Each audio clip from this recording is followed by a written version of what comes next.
in the air like a blazing flare. Just stare 'cause the flames will burn us. I thought you were the one for me. That's why I gave you everything. Held you close by the stormy seas. Oh, you meant the world to me. I used to kiss your head when you cried for me. Hold your hand while the pain was over. Keep you warm by the roaring sea. You meant the world to me.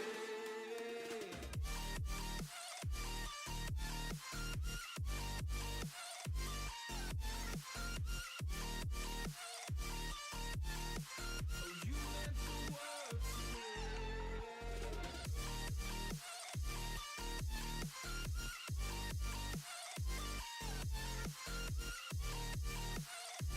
Oh, you meant the world to me.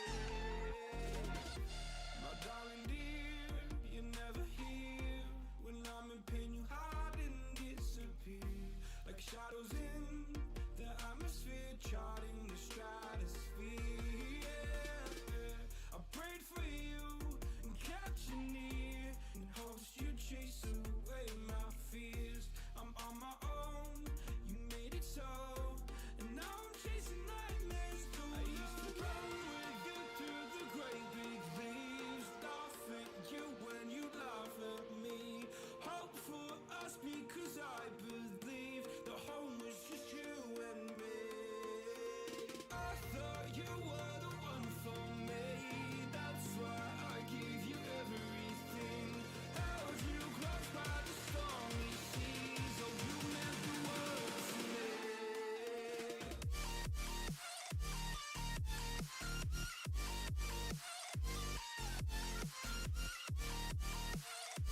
Oh, you meant the world to me.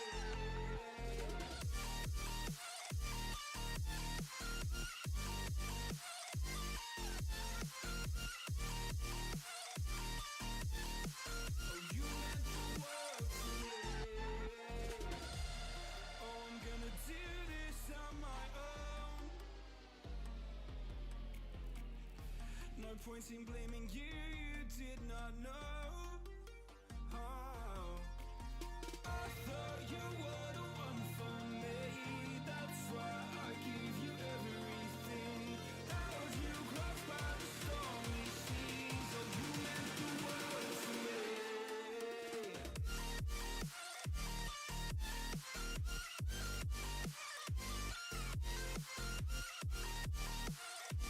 Oh, you meant the world to me.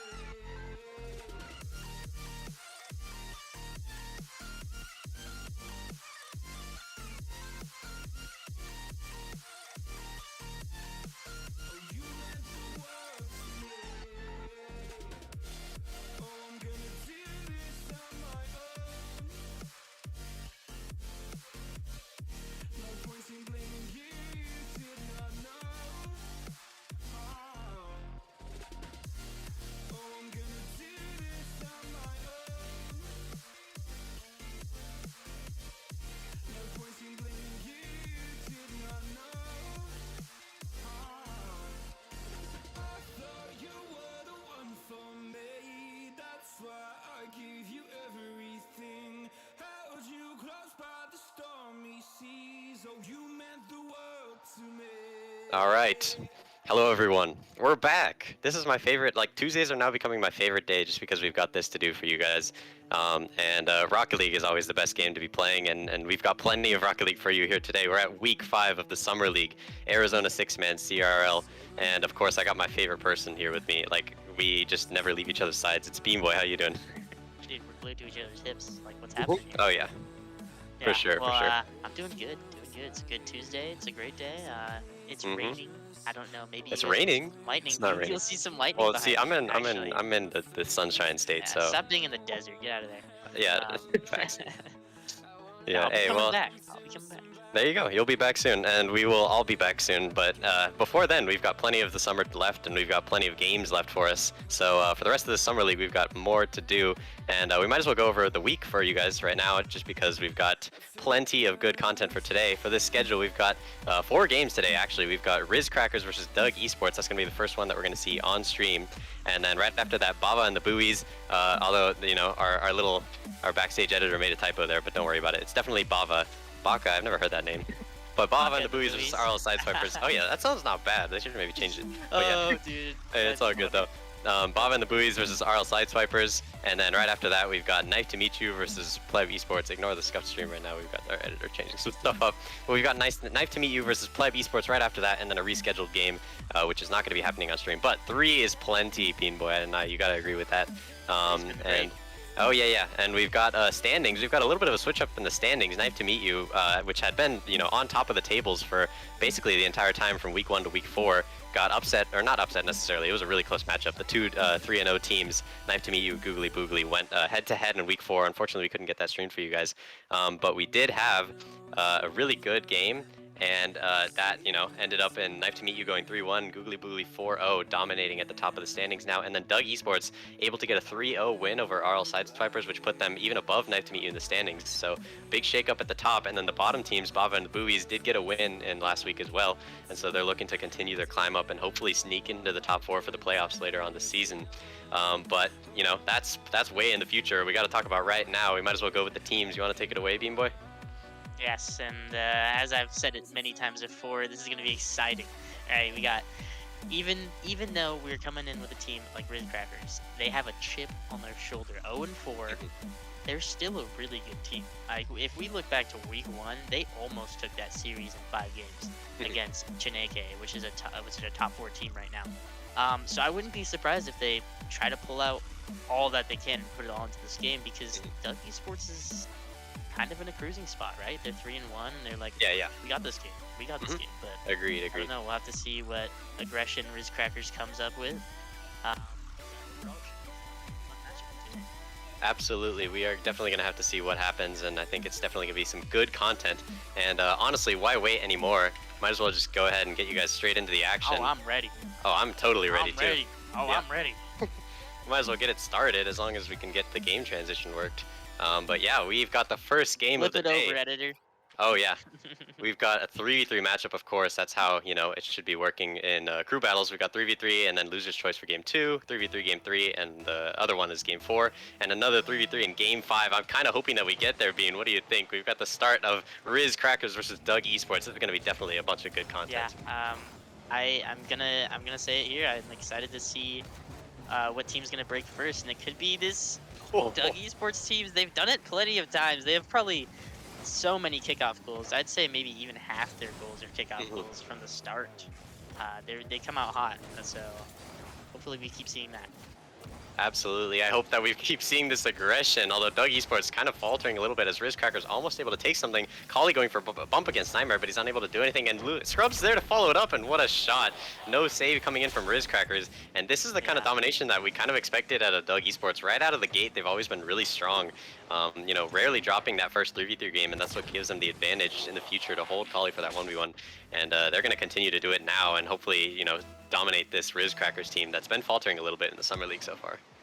Yeah, for sure. I mean, and that goal there, too, was something you do not want to be left in. It was Collie on the offense in a 1v1, trying to make a play there, and he did get kind of past one, and it left it right open for Scrubs for that goal.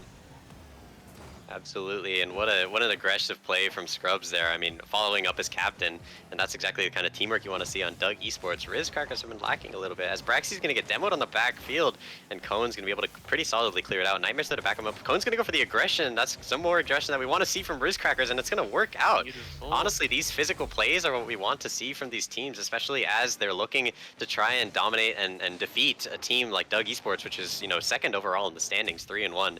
And Riz Crackers have been looking for their first win this entire season. Is it going to come in week 5? We're going to have to see. They're win hungry, okay, and I'm not surprised. Like I said, they're coming out on all cylinders, and it's just a simple goal for them right there, right past that Doug Esports team and CG, and right in for Cone to get that second goal to take the lead. And a little bit of insider insight, you Oh, know, double ins. Uh, Cone said he's feeling it today, so somebody's feeling it. maybe Okay. a spotlight on Cone. We Mhm. Mhm. might see some juicy plays coming out from him. I'm down. I'm down. I do want to see some aggressive play, especially out of Cone. He's been proven that he can play anywhere on the field that his team needs, especially with Nightmare as a very solid offensive player, and then Braxy, holding it down in the midfield. Cone, even if he doesn't have to play defense, he can definitely go on the other side and play demos and really just kind of aggravate the other team as much as they can. As there he goes with the 50 against Scrubs. Scrubs are gonna look to clear it out. He's passing it middle. Is Kali there? Yes, he is. Kali doesn't seem to have enough boost for that air dribble. Lobs it up to CG. CG putting it into the corner, not really very threatening, and that's going to give Rizcrackers a chance to pull out, although Scrubs is going to try and put more pressure on for Doug Esports. A good pass into the middle for Kali. Is Cone able to save that? Yes, he is. A nice easy tap away, and yeah, I mean, like you said, that spotlight's going to be on Cone to see what he can do for the rest of the series. Does he have He's enough gonna boost for a ceiling peek shot? Oh, he on does! Kali. Okay, Cone. All right, that's exactly Over what we the want to whole see. team. There you go, and that's why we want to put a spotlight on this man, because he's hungry for a win. God damn. He is eating. He is feasting right now. This is something. This is something. I gotta say. I'm excited for it. If we can keep seeing this Rizcrackers team dominate this match, I mean, obviously we're only 2 minutes in. All the time in the world for Doug Esports as they are turning on offense here. Brexy on the defense, blocking it away, and Nightmare's gonna have to clear it in the right lane. Now Nightmare going for a solo Let's play see. over CG. Oh, he almost got the Oh. 50. It's a good try from Nightmare, and yeah, that aggression, I mean, he's been able to pull out that aggression mostly in 3v3s. We haven't seen much aggression in 1v1, but I think Nightmare knows exactly what he's doing there. He's able to play solidly anytime that his team needs him, and he knows that his place on the field in the 3v3 is definitely on that offensive half, and he's hoping that Braxy and Cone can hold it down on the defense, although they don't really need to if CG is just unable to put on a shot like that. And they're still going to be under pressure, but hopefully Cone can get a solid 50 there. Yes, he can. CG and Cone going head to head as Braxy's going to get a good clear. Scrubs trying to put it off the ceiling and into the middle. Nightmare, easy tap away. And we're seeing Scrubs on, I can't even tell what car this is. It looks like, oh no, I'm not even going to try. I have no idea what that, I was going to say, it looked like a Skyline, maybe like a Diastro for a second, but no, I don't know. But yeah, maybe, maybe the alternate strategies, alternate car choice, and maybe alternate strategies is what Doug Esports are going to need to get back into the series.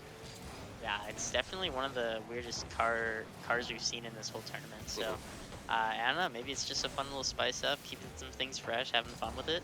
Agreed. But I mean, maybe here, maybe a play for Doug Oh, Esports. oh. Wow, a great save by Cone.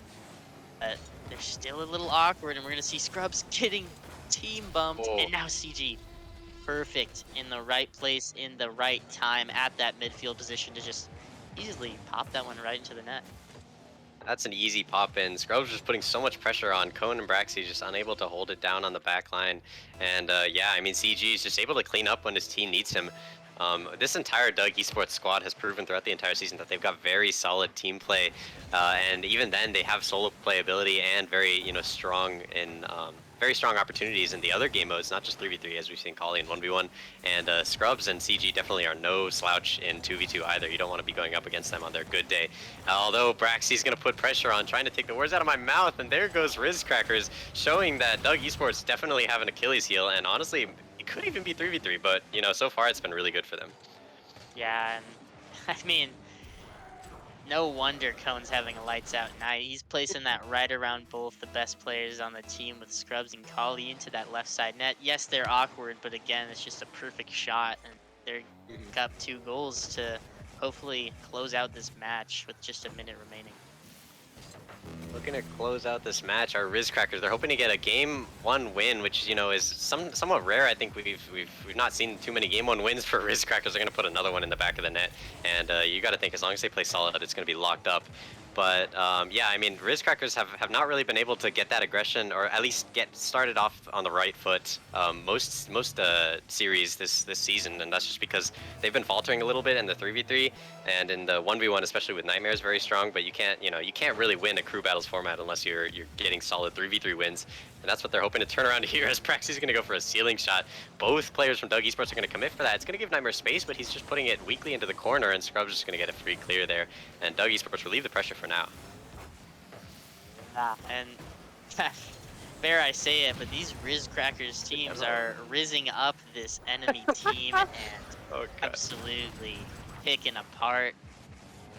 just demolishing, it looks like, in this Oh threes yeah. match. I mean, have we really seen this throughout the whole weeks? It's something No. that's crazy and really good for them, because if they can continue this 3v3 dominance on Dougie Sports, we're going to see another notch Mhm. falling for Dougie Sports and the first win for Riz Crackers. So I think with 20 seconds remaining, Scrubs is up in the air, maybe trying to Ooh. get a goal for the road, but he can't. And now it's CG all alone. Might have low boost, but Cone still making his cuts, not hesitating as playing Oh, some bump. defense as there's only 4-goal lead, but Mhm. time is out, and Cone will take the last touch. Maybe he Yep. gets demoed, so I'm wrong there. Riz Crackers takes the first win of this Very Corrado solid. format. Very solid. I'm really excited to see this out of Riz Crackers because, like we said, they've not always gotten started on the right foot, but especially and I mean already they're already just gonna put Collie in for Instantly, ones. That was instantly. basically instant, and I mean we know that Doug Esports is gonna pull out Collie for ones. That's just exactly what you want to see from a team that knows that their top player is a 1v1 menace, and they know that especially with Riz Crackers with a really dominant performance. We haven't seen this, like you said, throughout the entire season from them, but also from Doug Esports. We haven't really seen so much of a lacking game one 3v3 as we have in this series. And Doug Esports 3-1, Riz Crackers 0-4. Can Riz Crackers get the upset, Bean Boy? What do you think? I totally think Crackers can get the upset with their. Mhm. I don't know. That match was crazy. Look, Cone has 6 Mhm. saves. Nightmare has 2 saves. Braxy has 3. That's 11 total. They're just kind of shutting everything down from this Doug Esports team. Mm. And if they can continue to do that, Doug Esports needs an answer, and I don't know what that answer is going to be. Yeah. Other than something that we haven't seen yet, really, and that's going to be CG having to demo more, right? We've seen for the last 4 weeks, CG's getting physical. CG's trying to get in there, and he might just be hesitating today, just not trying to overcommit. But I think that's his play. He just needs to get in there and start hacking away at the defense. Absolutely. And honestly, I would right now just speculate on who we're going to see in a 1v1. But, we've got the teams ready. We might as well just go for it. No questioning whether or not, which team is going to put in what player for a 1v1. But we might as well just go ahead and send it. We're going to see what happens. And it's going to be Cully versus Braxy. Okay. Interesting. This is definitely that kind of the strategy that I wanted to see out of Riz Crackers. They're not going to put in Nightmare for a 1v1 against Kali because we know Nightmare is very good, but Kali is just on another level from everyone. And they're going to put Braxy in a 1v1, so that'll save Nightmare and Cone for a 2v2 against Scrubs and CG. Maybe that's what's going to pull them back into or not pull them back into this game. Maybe that's what's going to lock up the series for them if they can get another 3v3 win. Yeah, if they can get one more, and frankly, if they can get a 2s win, that's series over. And Mm-hmm. maybe they're trying to get some momentum here, trying to rethink their strategy by just putting Kali in, and Yeah. then also for Riz Crackers putting Braxy in, because they know Mm-hmm. Kali can probably beat all of them on that one. So it's just a matter of who you want to play that 2s match. Mm-hmm. But I mean, yeah, Kali with that first goal, and maybe some more to follow here. His just Yeah. touch and sense of boost Good control. touch. Can Braxy get it? One's is No. immaculate. I mean, Braxy's a great player, but Mm-hmm. I don't know if he plays ones that much. I don't think he plays ones that much from what I remember. Braxy is a very solid 3v3 player. I've had the privilege of playing with him on different teams in the past. But yeah, I mean, 1v1's not always, 1v1 is definitely not anyone's forte, really, to be honest, other than Kali, maybe. I know I myself am terrible. Oh, I completely forgot about that. We said we were going to update you guys on the results of that 1v1 between me and Bean. Bean actually beat me, so there you go. There's the update from, Guys, I think it was last week. won the 1v1 Yeah, he did win. by and 1 goal. I'm very, very sad about it. I know. Was it OT? I don't even remember. No, I think I was ahead by 2. You just got like 1 goal. Tied one up, in the last yeah. 2 seconds. Yeah, I mean, that was a good 1v1, I'm not gonna lie. was But, fun. I mean, neither of us are really very, incredibly strong in 1v1s, and no one really is except for Kali, and that's why we have to see an upset here from Braxy if he wants to hold something down. I mean, he's only conceded 2 in the first... I said only conceded 2. He's only conceded 2 in the first minute, although in 1v1s, a 2-goal difference, we've said this a million times, it's really not that hard to get back, especially if Has he's going to the be big Kali to the chip. boost there. Is that in? It looks like it's almost in. Oh. Aw, dang. Okay, see, that's one that Braxy's probably going to want back, and it's just unlucky Yeah. there. Kali just seems to have very little boost anyways. He's on 9 boost right now, and Braxy 100 boost, but it doesn't matter because Kali's 1v1 dominance is helping him just keep the ball in the Riz Cracker player's half. Braxy's going to get a shot on net. Kali is just going to try and keep it away. Oh, he might have overcommitted a little bit too much, Braxy. He does have boost to get back, though. Can he make the save? Yes, he can. And I think the rest of this game is just going to be a lot of Kali ball possession. That's what he's really good at in ones. And Braxy just hoping that he can get some good 50s or any sort of disruption, but that's just going to go in the back of the net. Yeah, it's. I think Braxy's only option here, and we kind of saw from that chance he had on that shot that he missed, is you're just gonna need Kali to get overconfident, right? Yeah. So starting to make unusual plays, weird plays, some that honestly might leave an open net, but throw Kali off his mindset. Yeah. It's kind of how you're gonna need to chip away Mhm. at this lead he has. As I say that, Kali just getting a great 50 and maybe a shot here as he does. Yeah. Unfortunate. I mean, that's a difficult one. He's played so much ones. He probably seen that hit over 1,000 times. So He's definitely seen that hit plenty of times. And yeah. yeah, I mean, we saw Braxy stop at the end of that goal. I mean, I wouldn't think too much of it, especially for Braxy. He just has to keep his mental up. Really, no one has. Oh, a fake kickoff. Okay, hold on. Oh, Kali read it. Is Braxy gonna be able to get it clear here? He's gonna control it. Oh, it's going into that. Oh, okay. Oh, it's off. We're fine. This is Okay, dangerous. that was all part of the plan. Can he take the boost? Yeah, he should be able to play it safe here. But yeah, I mean, Braxy, he's just got to keep his mental up. He's just got to keep, you know, the mental fortitude is what I'm gonna say, because I mean, going down 5 against anyone in 1v1s is just not fun. But he's just got to remember that it is Kali he's playing against, and that he's, you know, doing his team a very good service here by being able to put up a decent attempt in 1v1, and then as long as he can keep it up for the 3v3s and they can win one more, they might have the series locked up against a 3-1 team in Doug Esports, which is really impressive. Yeah, and I'm here for it. You know, if we can start the day with a crazy upset like that, that'll be a fun watch for everybody. And Braxy getting maybe a goal there. He tried to get the 50, but Kali just sat and waited. Sitting goose, you know, sitting duck, whatever. Sitting goose? I don't know if I've heard that one. I think it's sitting duck. Yeah, no, that's it's a Canadian one. It's a Oh, Canadian. is it? Okay. Yeah. Oh shoot. I pulled that one from the Canadian analogy dictionary. Oh, all right. And So it looks like they. All right. little Podcast BM time. here from Kali. A little bit, maybe just a tiny bit.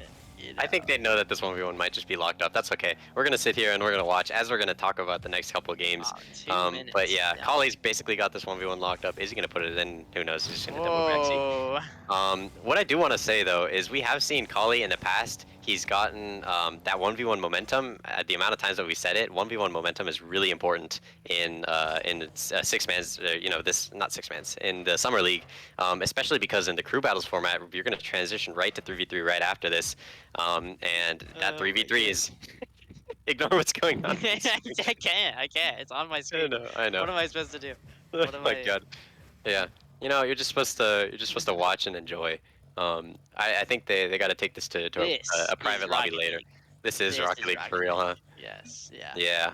Is this what happens at ASU? He says, this is supposed to be Rocket League. He says, no, this is not what happens at ASU. I swear. Oh, okay, my bad. Yeah. We're much more reserved usually.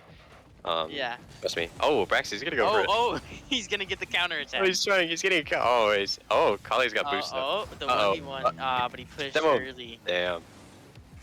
So while they were doing their thing, I was going to say. You're going to say. Maybe sitting AFK for 2 minutes could throw Kali off his game and just as he also does nothing. True. So an uncle, you know, I think this is the best one series we will ever get. So yeah. No, I think it's close, very close between these two members here. Honestly, I think that clip there from Braxy just shows you why he's the dominant ones player. Agreed. Braxy honestly is just he's giving Doug Esports a chance in this game, to be honest. Like, Kali probably would have gotten demolished if Braxy really tried, but Braxy's just taking it easy.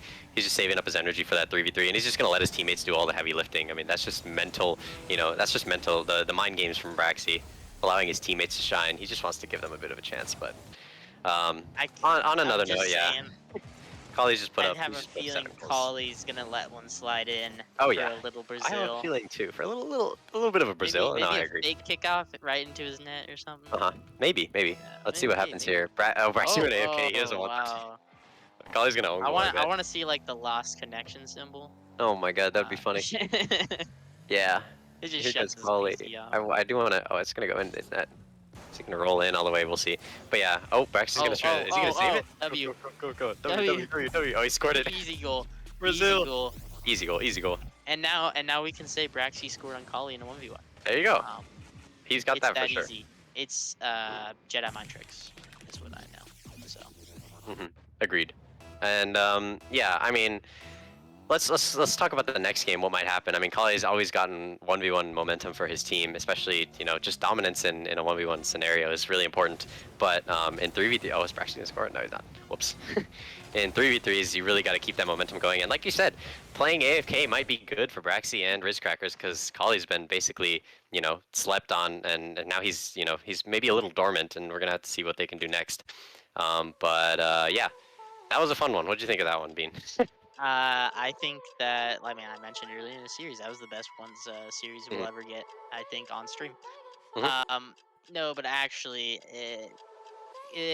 no hate to Braxy. I feel like we kind of know it was expected. Yeah. Um, love Braxy. He's a great guy. Mhm. He did the draft. He was the draft announcer. You Oh remember? yeah. I had fun with But that. yeah, I mean, Kali is just the ones guy. I don't know. Mhm. I don't even know if he'll drop a ones game this whole tournament. So Yeah. we will have to see with He that. did almost drop one. He was close against Tubby. I don't know if It you was remember close, that. Yeah. right? Yeah, with Yeah, Tubby, yeah. it was like 1 or 2 goals or something like that. Yeah, it was definitely close for sure. But yeah, I mean, Kali's just too strong. But hopefully, Rizcrackers can get a 3v3 win because it might lock down a 2v2 win for them. Although, like we said, Scrubs and CG are very solid in 2s, so yeah, that might not be all that they are able to do. Or at least that might not be the only option for Doug Esports is winning a 3v3 because 2v2 upset could definitely happen. Although saving Nightmare for that 2v2 is really strong. But we might as well just go straight back into the game. We've got 3v3s up next, and we'll get these players joined in a second. And yeah, I want to see as much good content for this next 3v3 game as we saw in the one right before.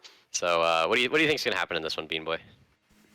Honestly, I think unless CG can get these demos going, I'm seeing a whole lot of offense coming from this Cone and Nightmare duo. I mean, they're just passing, they're dicing up this defense, they're taking their shots they like, as well as all 3 members. Like I said, 11 saves last match.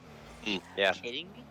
They're just that's a lot of blocking saves. everything, not allowing Doug Esports to do anything with all their shots. Mhm.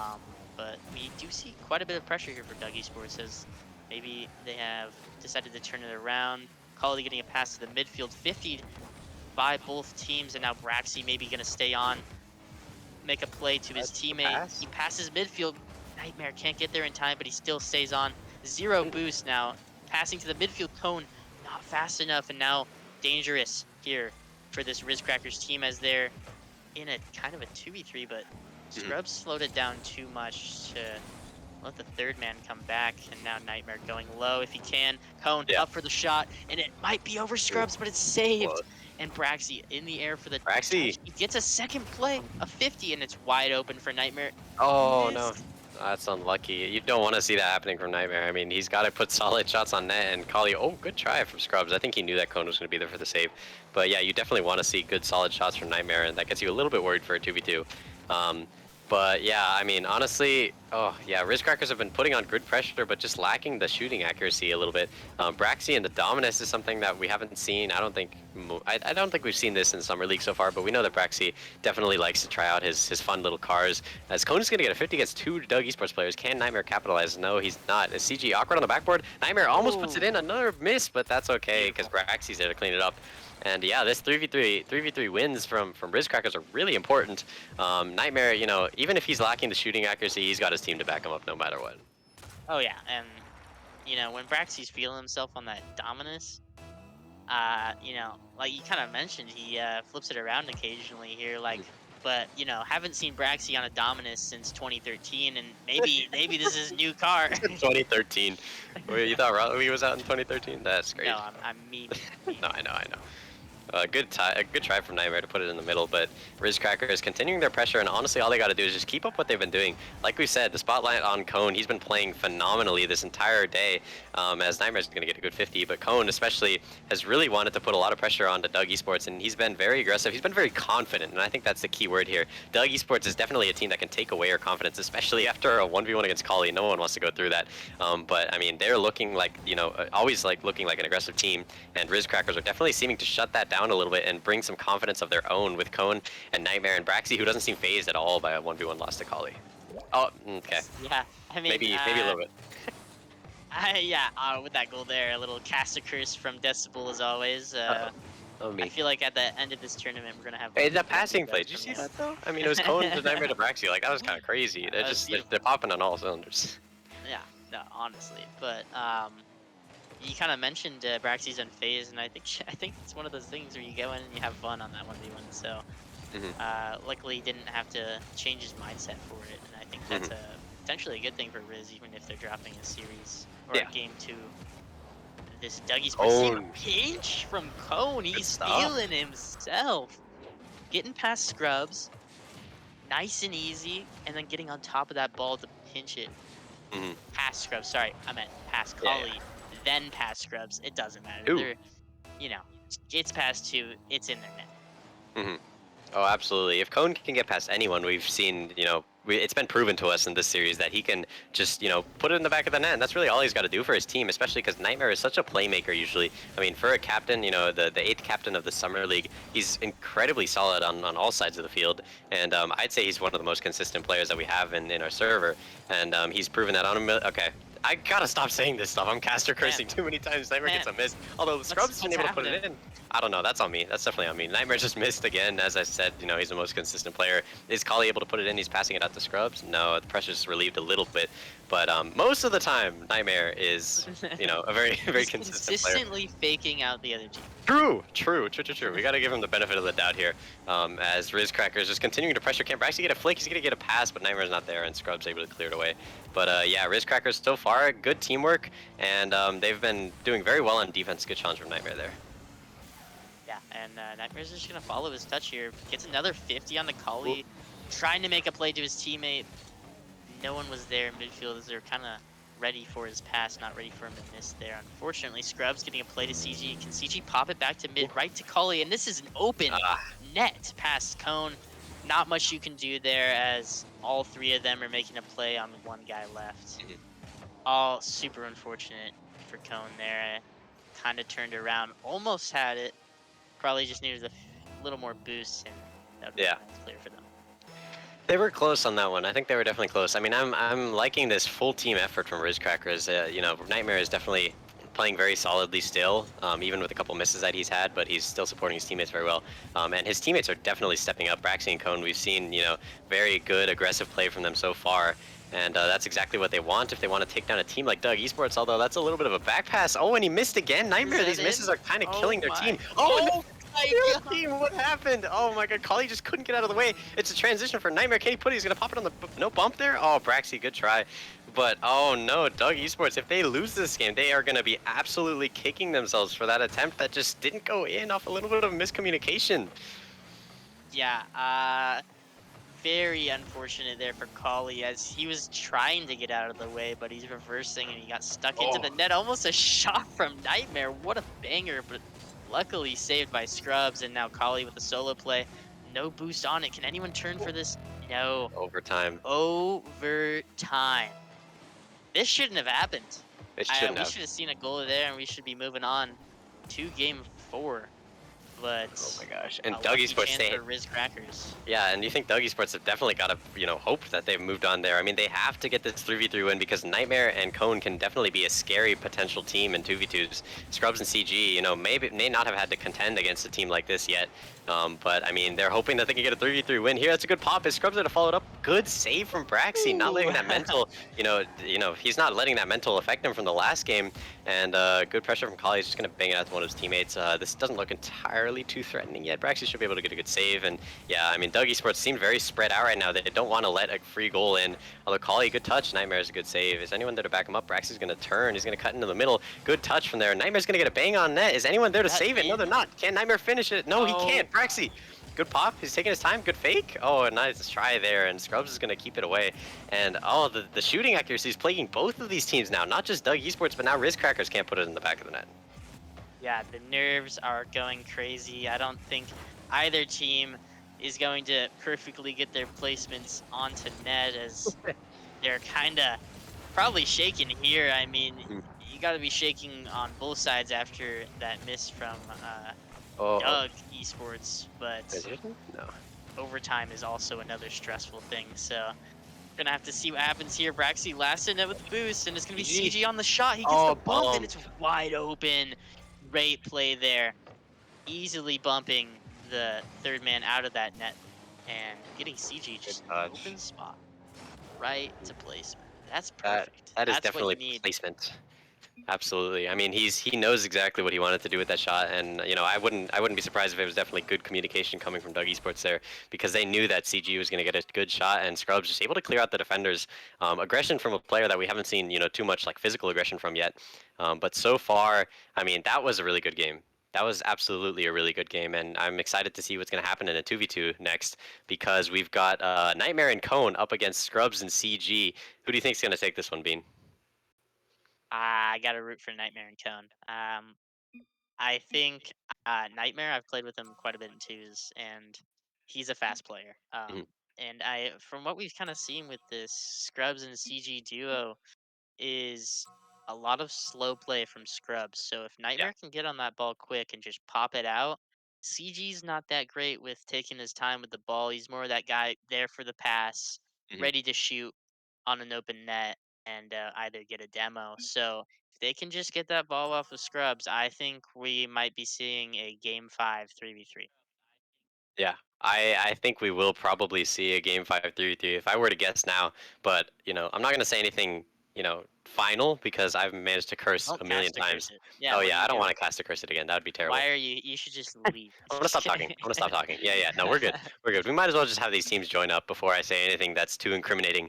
And we've got Nightmare Cone versus Scrubs and CG. We're gonna see what happens in this 2v2. It's gonna be Nightmare against Scrubs on the kickoff. The two, upper ranked players in both of these teams, and we're gonna see what kind of matchup they have for us today. Good 50 off the start from Nightmare. Can Cone just capitalize right off the bat? He's going to try and beat CG up to that. Good flip Wow. reset. He's going to put that in. Oh, close. Good save, but Nightmare should be able to But it tap that leaves in. it nice and Oh easy. my gosh. I mean, that spotlight still shining so bright on Cone. What a flip reset off low boost, because generally you don't have too much for those off of the kickoff, especially for cheating like he did.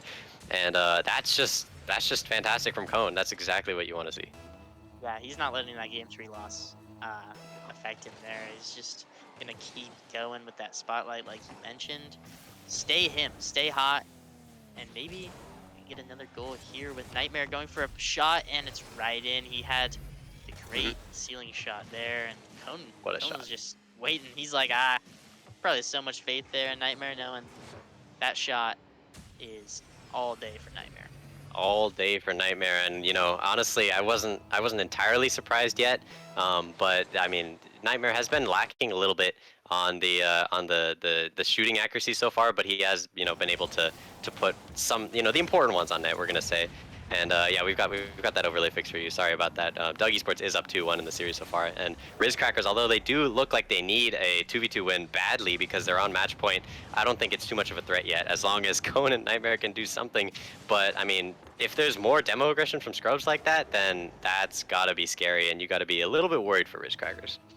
Yeah, if you clear out 2 players, the only 2 players in the field, it's gonna leave oftentimes an Another open one? net if Oh, it doesn't get caught in the corner. Almost a shot there. double tap from Maybe Nightmare Nightmare. with a double. He gets it under, Oh, but Scrubs ready.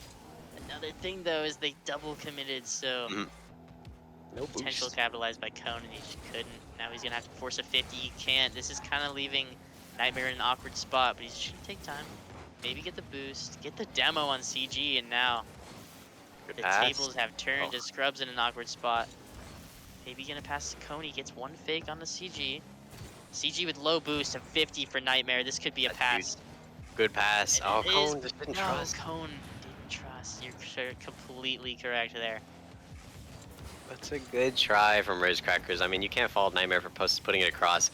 Communication, maybe, I'm sure there was communication, but I don't even know if Cone was able to get to that. He may have been just low on boost. But I'm not, too worried right now for Riz Crackers. They've showed that they can put up 2 really fast. And even with that response from Doug Esports, Nightmare is just going to continue to look to carry his team through this 2v2. Is he going to get a flip reset here? No, he's not. A good attempt, but Scrub's going to 50 that away. Another good 50 against Cone, but he is going to turn really aggressively, and I like that. That confidence from Cone is still shining, and especially in a 2v2 where you don't have that 3v3 or that third man to back you up, then you've really got to be confident. And Cone's gonna put it back both. Can he get a banger off the wall here to Nightmare? That's a good touch. Is he gonna go for a redirect? Nightmare, close try. Ooh. CG almost missed it, but he's able to get a good save there. And Scrubs not at all lacking on boost, so he should be able to defend what Cone has here, especially because Cone looks a little bit awkward on the wall. A good try for a pass, but he's just doesn't have enough boost. Nightmare, a good early challenge. I also like that. I mean, Rizcrackers definitely seem like they've got the 2v2 strategy locked up, even though we have seen a lot more of Cone and Braxty. Nightmare and Cone is looking very solid as well. Yeah, and I think the reason we're seeing a lot more of, Scrubs and CG Mhm. is just because they like taking their time. I kind of mentioned they like to stay on the ball, not overcommit completely, but um, this Nightmare and Cone duo is that kind of like fast-paced attack, right? You got Nightmare kind of loading up a shot, and They're this all could be the bumped. shot, but Yeah, he's no, not he has putting it no in. boost. No boost to follow. Maybe a Clay here. He's Let's gonna get see. one Oh, what over. an angle! Scrubs, squishy save. What? Pulling that out in the 2v2, and it might help him here. Oh, No. This could be bad for CG as he's stuck. Gets a 50 into the backboard. That's probably best case scenario. Nightmare not being able to smart. get a good touch. Alright, he's totally fine. He's totally fine. That's smart from Cone not to overcommit there, and he's going to give Nightmare another chance at net. It's just Nightmare versus CG. Good defense from CG, and a good demo as well. Is that going to Wow. open up the lane for Scrubs? No, it's not, because Nightmare's able to get back just in time, and a perfect, lucky spawn there from Cone. The only RNG element in the game is going to save him there. And Rizcrackers are starting to look a little bit more shaky as Scrubs is going to go for a double tap, but he's not able to. Cone versus CG, another early challenge, and this 2v2 last man challenging is really, really aggressive from both teams, but it hasn't failed them yet, and they're looking very solid, trying to continue what they have here as CG again, another early challenge off of the back, and now he's going to be on the wall. Gets it past Nightmare. Oh, and a flip read, or not a Oh flip reset, a my shot. god. What a touch from CG. He's taking it all himself. He doesn't need Scrubs. He doesn't need any of the defenders there. He just puts it in the back of the net. I am in disbelief. I think that is the best shot we've seen CG hit Mhm. all tournament. I mean, that's what you need to equalize the score. He is showing dominance. He's getting the demos. He's getting first touches. He is playing great for this team, and would not be surprised if he continues and maybe takes this game. I am completely shocked by this. We'll see. We'll see. They might be able to take this game, and if Doug takes it, then they're going to shut down all of the doubts that we had about their 2v2 performance. And against going up against Nightmare in 2v2 might have been scary, but they're really proving that for them it's no problem, as you know, they're looking to take a win and get a 3-1 lead. I mean, I don't think Doug Esports has gone to Game 5 much at all this season, although Oh they my almost God. nearly had a threat of doing so there, but now is Scrubs able to put it across. He doesn't have enough boost. That's going to be nothing there. Oh, CG tries to follow it up. But yeah, Doug rarely going to Game 5. They've been getting a lot of 3-0, 3-1 wins, and that's very solid for them to continue playing as strong as they have been. And Rizcrackers definitely have to be a little bit scared, because you can't even talk about Game 5 yet if they're not going to be able to lock down Game 4, although this could be it. Cone, oh, that's off, and he's got a good touch, but that's not in. Oh, and the team bump. No. That's just unlucky. Who 50'd that? I think yeah, that was CG who just got an unlucky 50 against Scrubs. I don't think he trusted in the attempt from his teammate. Oh, that's unlucky. Oh That's unlucky. no. Very solid play from That's what you CG so want far, but back. that's just a bit of a mistake. And 12 seconds left. Yeah, they definitely want that one back. Yeah, I mean the heartache I'm feeling right now after CG going for a crazy Oh, shot, but oh, almost past Scrubs. No, are you kidding oh me? no. I think time is gonna run out as this team will go. CG's keeping it up. There is a Oh, chance, but he can't get under it. And no. ah, Oh my god. They were keeping it real close that time around as Dougie Sports did not want to drop that 2v2. no, they didn't. They absolutely did not. But man, was it close. I mean, oh, that's so unfortunate. I mean, Doug Esports, they had a good chance to lock up the series 3-1 there, but they just really did not want that to happen at all. And, oh, Rizcrackers, I mean, they're able to get that 2v2 win that we expected, but definitely not in the fashion that we expected at all. I mean, I don't know what else you thought of that game other than just pure excitement, Beam Boy, but that was content for sure. Oh, that was fun. And I think Doug Esports might be a little sad from that, but they should walk away with their heads held high. I mean, they played super great with a downsided matchup there against Nightmare and Cone, who were also having just a great day. But CG stepped up, and Yeah. I think we're gonna see that hopefully in this threes match. I mean, he Hmm. might be feeling himself right now. We might see some CG peaking Hmm. moments coming in here. We'll have to see. I think CG is definitely going to want to step up for his team. Doug Esports going to Game 5. You know, as we said, it's been happening rather rarely, if my memory serves me correctly. But I mean, they've proven to be very solid. They wouldn't have gotten to 3-1 in the standings otherwise. But can they lock up a Game 5 when they need it in a clutch moment? If I remember correctly, the last Game 5 that I remember Doug Esports playing was against Googly Boogly Week 1. We didn't have that one on stream. It was rescheduled, but that one was unfortunately a game. What was it? It was a Game 5 overtime loss, if I remember correctly. And that was Yeah. Doug Esports' only loss of the entire season was against Googly Boogly in Week 1. And since then, they've been able to bounce back. But oh, the Game 5 flashbacks might be coming back for them. Although Wow. Quali doesn't seem phased. Is going to put a shot, but Nightmare is going to get a good save. I think Cully's hungry. I think he loves to Mhm. play the game, you know. So whenever he's sitting out for a game in crew battles, he's probably thinking like, "Man, Oh yeah. put me back in. I want to play." But I mean, you know, like we said, they've taken it in 3, so Cully's happy if he actually doesn't have to play in like a 2v2 or anything. But I think he kind of loves these 3v3 matchups after Yeah. going into game 5. I think he's got that energy in him, and I could see them taking it. I could see both teams taking it, frankly. Both teams, yeah. I mean, they've both got an opportunity to win here. Both of them have won a 3v3 game. We've seen a couple of matchups. The one that I can remember right now, Googly versus Knife to Meet You, the one that we had off stream for week 4, that one was just, you know, domination from Googly Boogly in threes, and Knife to Meet You getting both the 1v1 and 2v2 wins. And honestly, I mean, it's got to be some good aggression here. But like we said, this is very evenly matched. Both teams have taken a 3v3 win, and they're both jockeying for position. This last one as a good clear from Doug Esports is going to put it back into the red half, and Cone is going to get an attempt on clearing it from the corner, but he's going to, you know, falter a little bit, but it's going to get passed back to him. And Scrub's going to get a pass to Collie. What a transition. What a save from Nightmare. Wow. That is solid defense, and that's exactly what Rizcrackers are hoping to continue, is that solid defense on the back line, especially against aggression from Collie and Scrubs is going to be really scary, but they handle it well.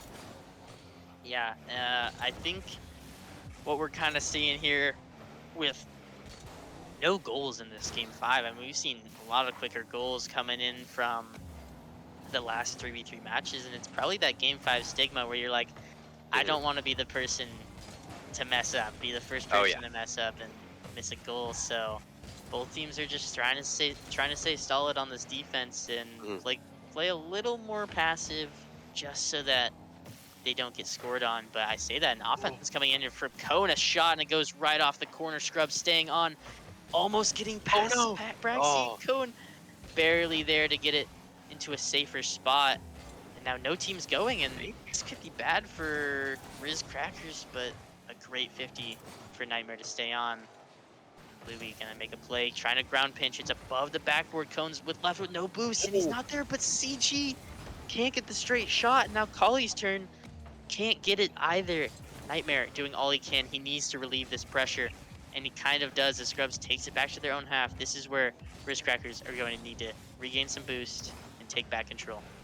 Good touch there from Braxy to try and put pressure on for Rizcrackers, and Doug Esports has been looking very solid on offense. Their defense, you know, they haven't had to use it too much yet, but Rizcrackers are very, very solid on defense on the, you know, on the flip side of that. Although Doug Esports going to continue to put pressure on Scrubs, passing it to Collie, but Collie's not there, and Cone, oh, but 2 commit from Rizcrackers. Is Collie going to be able to get a shot? No, he's not, and that's a good attempt, and CG's going to try and put it back in the middle. Oh, there's no one there no. for Rizcrackers. What happened?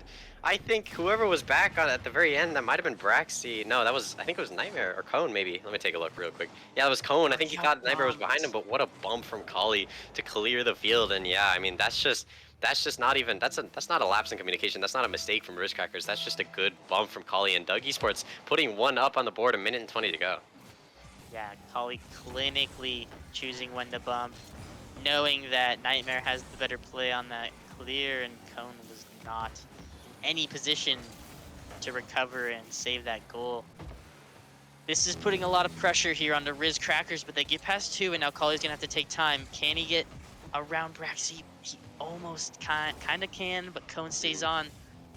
Oh. This is crucial. Can CG get the double? Oh my gosh. It is kind of crumbling here. Collie going for another bump. Trying to shoot it now. Cone's there. Braxy's up. Passing upfield. Is anyone going to cut this ball? Braxy staying on. Maybe getting a 50. He can't. as Scrubs Oh, gets it over one, good touch. and that Oh, might be the goal to seal the series. We do have 30 seconds, but it is all but almost over. oh my gosh. I am absolutely heartbroken for Riz Crackers. They really wanted a win here. They really, really wanted a win here, and they were so close to getting one. What a performance from them in Game 1 3v3. And you know, they were looking to lock up maybe a possible Game 3 win as well. That Game 2, you know, we don't talk about that one, but the Game 3 almost, you know, gave them an opportunity.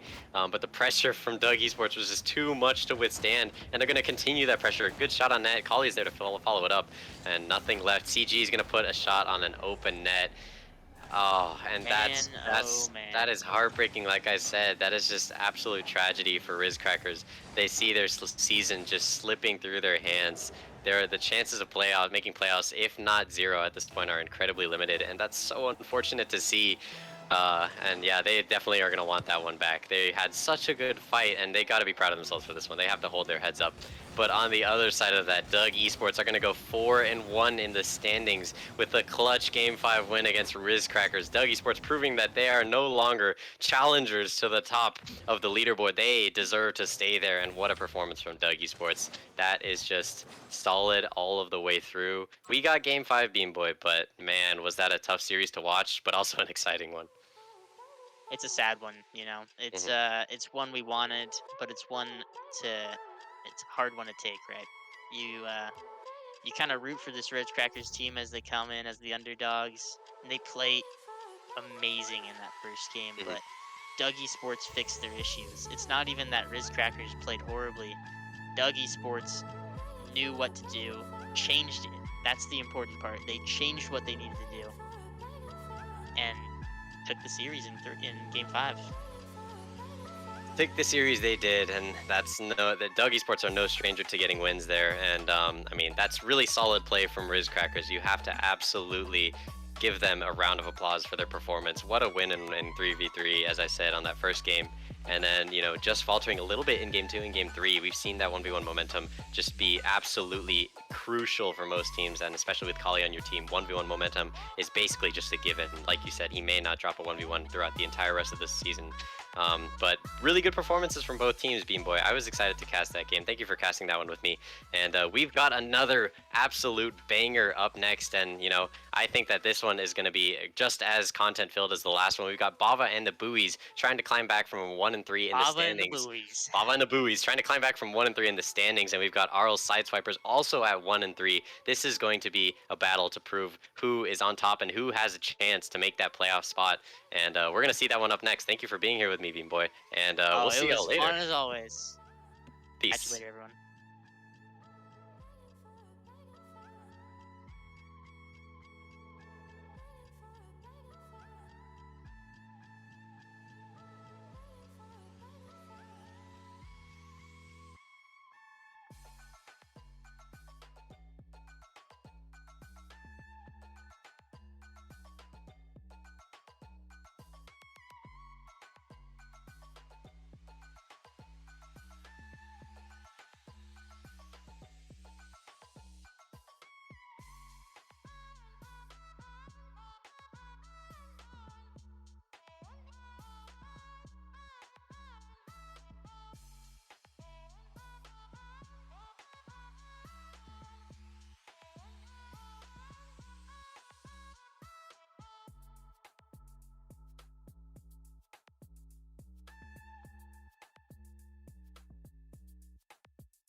empty town.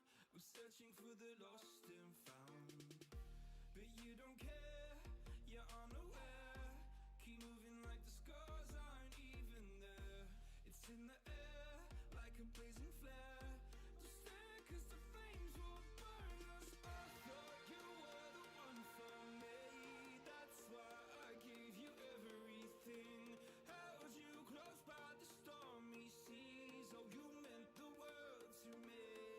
I used to kiss your head when you cried for me.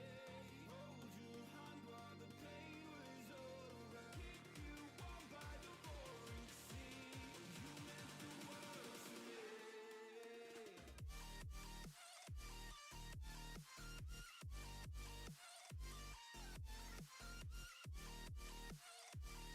Oh, you meant the world to me.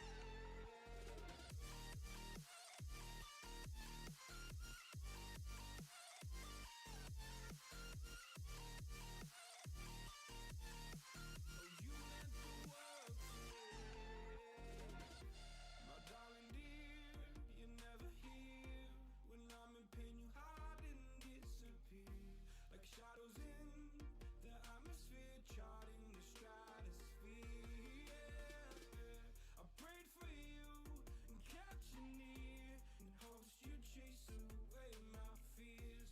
I'm on my own, you made it so, and now I'm chasing nightmares through. I used to run with you through the great big leaves, laugh at you when you laugh at me. Hope for us because I believe the home was just you and me. I thought you were the one for me. That's why I gave you everything. Held you close by the stormy seas. Oh, you meant the world to me.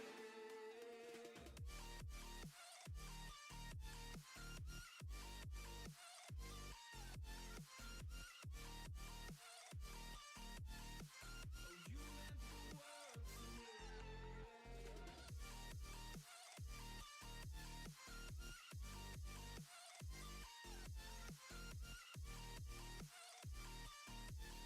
Oh, you meant the world to me.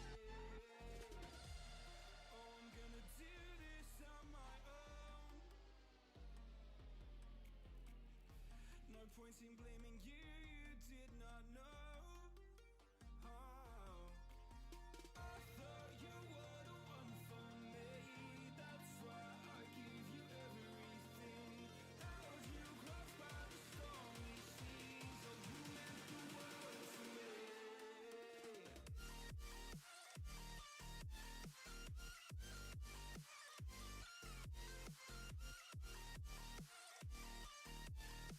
me. Oh, you meant the world to me.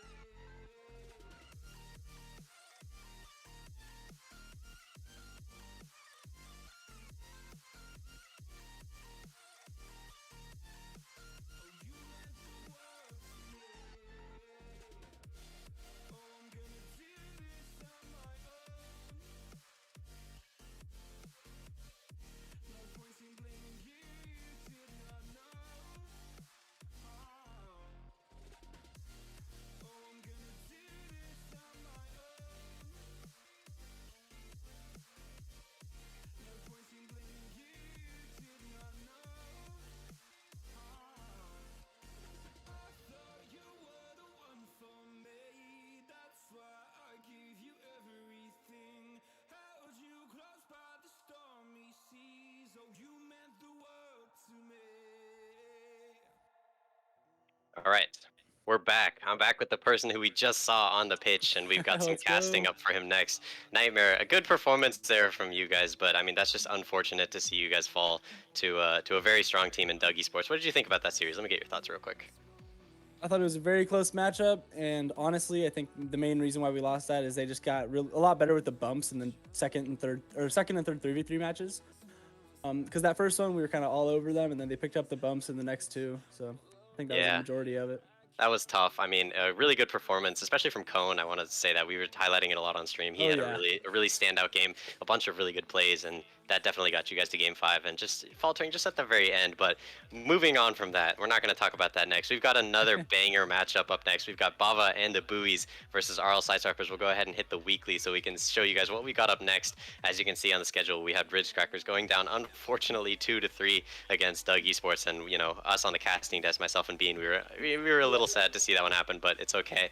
But up next, we've got Bava and the Buoys versus RL Sideswipers, and they are going to look to get out of that 1-3 rut that they're in. You can see that Bava and the Buoys are 1-3, -2 game differential in 6th place, and RL Sideswipers 1-3, -5 in 7th. And both of these teams, you have to think that this team, whoever wins this team, this series, is going to be having a chance to make it into the playoffs, and the other team is probably going to be kicking themselves for a little bit of a faltering, you know, stumbling on the last leg of the race, as I like to call it. But, you know, might as well introduce these two teams while we've got them here. Bava and the Buoys versus RL Sideswipers. Take it away, Nightmare. Yeah, so for Bava and the Boobies, we've got Bava, Kotala, and Bean Boy. And for RL Sideswipers, we've got Crimson, Visions, and Waves. And now I've played against Bava and the Buoys, and last time I remember, Bean Boy was just doing really well in the 1v1 games. Yeah. Like, I'm really excited to see how he does and how he performs in this 1v1 in the crew battle. I have yet to play RL Sideswipers yet, though, so I haven't seen them play yet. I'm really excited to watch them and see how the series goes. Absolutely. I think it's going to be a fantastic series. Like you said, Bean Boy has had really good 1v1 performances, and especially the physical play from him is what really scares me. Not only just in the Summer League matchups, but even playing 2v2s with him. He just goes off and starts being a menace on the field. I'm like, damn, where are you going, bro? But he does what he needs to do, and especially that might be what he needs to do to get his team into a 2-3 position. Bava and the Buoys looking to try and make the playoffs with whatever strength they have left to pull themselves out of what, started off as an 0-3 loss. They did win against, I believe it was Riz Crackers last week, if I'm not mistaken. Maybe I am mistaken. I don't remember. But they did get that 1-3 win. And yeah, we've got a good matchup coming up next, and we might as well get these teams right on the pitch right now. Bava and the Buoys versus RL Sideswipers 3v3 up first. And we're gonna have to see what's about to happen because I am excited. Nightmare, what do you think? What's gonna happen? I have no idea because I have not seen Sideswipers play yet. So let's see. We got a kickoff. Bean Boy looking to get a goal right off the kickoff, but isn't quite able to get there. Now Kotala going off the ceiling for the challenge. Vision gets it past him. Bava misses the touch, leaves Bean Boy in a tough situation, and Visions is able to get the goal. Oh, man. That's just unfortunate. Oh, that's a really good clear from Visions, though, and that's good aggression. And, oh, yeah, Bava just missed, and that's unfortunate. That's not what you want to see out of Bava and the Buoys, and that's just really tough to go down, especially 10 seconds into the game. They've already lost one to RL Sideswipers, and that's not exactly the most, reassuring thing for the rest of the series. Although Bava's going to try and put a shot on net, but Waves is going to tap that away, and it's looking pretty solid from RL Sideswipers here. Bava and the Buoys really have to make up for their mistake. We're already seeing Bean Boy with a lot of the physical play. First off the kickoff and then right there in the net. So we'll see if he continues to pick that up. Now Crim looking to get it to Waves. Waves with the shot opportunity, but Kotala gets it out. Now Kotala going for a clear. Can't reach the ball, but Bean Boy's there to capitalize. Visions pops it up off the backboard. Kotala is able to keep the pressure for his team. Passes up to Bava.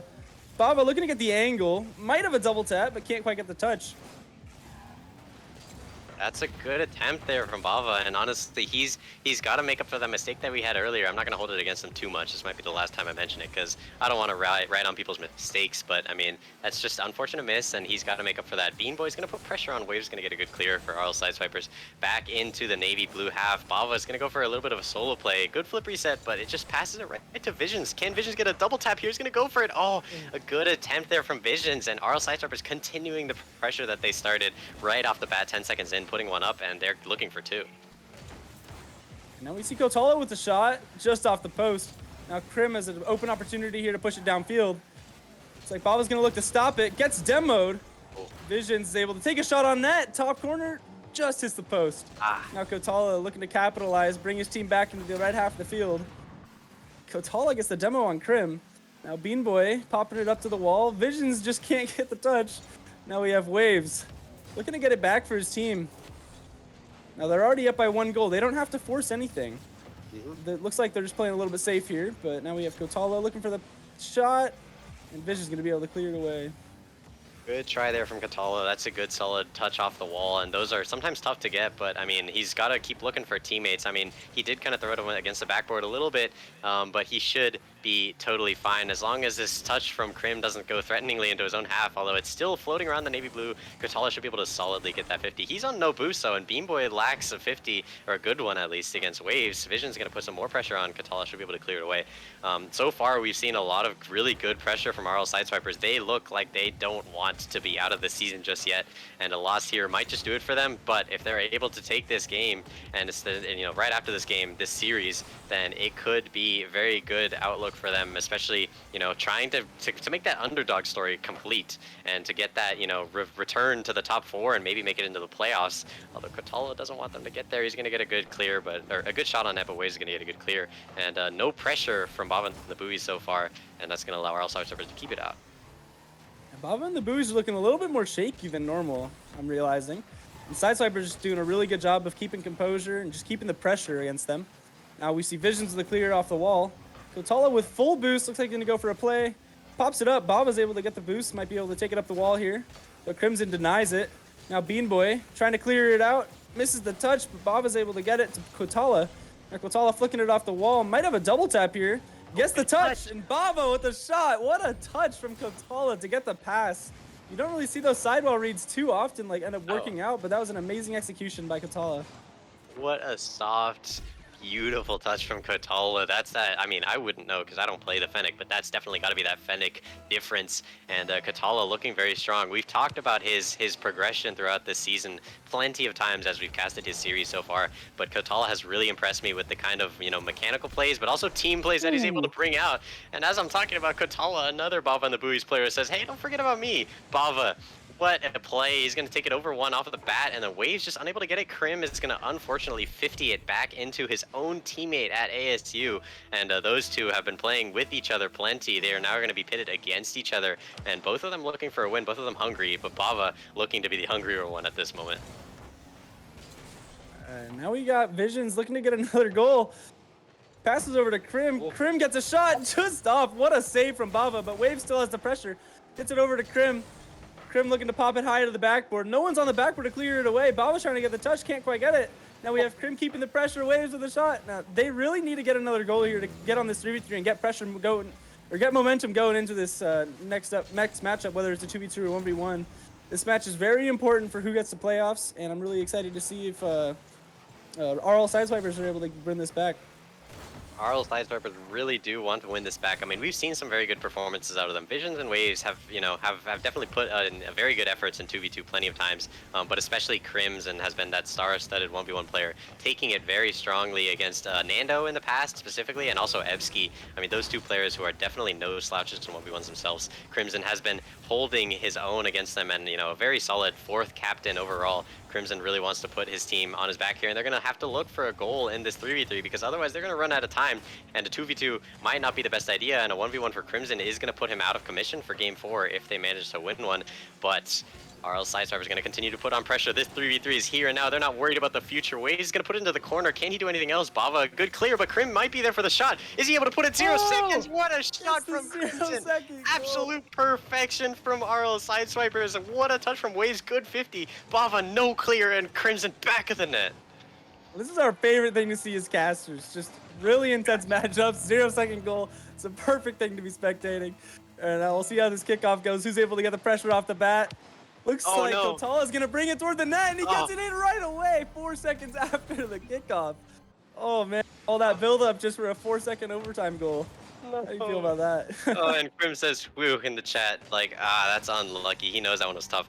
What a showing from RL Sideswipers, though. I mean, they proved that they did not want to go down easy, and that's got to be a little bit threatening for Bava and the Buoys. Off of 2 goals responses to the RL Sideswipers 1 in the first 10 seconds, they really showed that they're here to play. But that's got to be threatening for sure. Right after that, I mean, that's really clutch from Crimson, but unfortunately not able to take it. And we are going to see a 1v1s pick out of Crimson. I don't know who you think's going to play against him, Nightmare, but it could be anyone, really. Yeah, and I have seen Bean playing a little bit more ones, so I wouldn't be surprised if they put him in, but I guess we'll find out here, because I know Bava is really really solid in 2v2, and I know he likes playing 2v2. Yeah. So I'm expecting him to be in that. So we'll see who's in this 1v1. Absolutely. Yeah, I mean, I And think it we're is gonna Bean have to see. Boy. It is Bean Boy. He literally showed it a little bit on accident, but we might as well just get the players in here now. And we probably are gonna see Bean Boy versus maybe Crimson. Although let's see what they've got in store. Yes, they do. That is Crimson versus Bean Boy, and that's gonna be a really good matchup coming up here. Bean Boy has been able to prove that he has definitely got something to prove. You know, something to hold up to the top players in this server, and he's gonna look to take one against Crim. Yeah, really excited to see this 1v1. Now we got.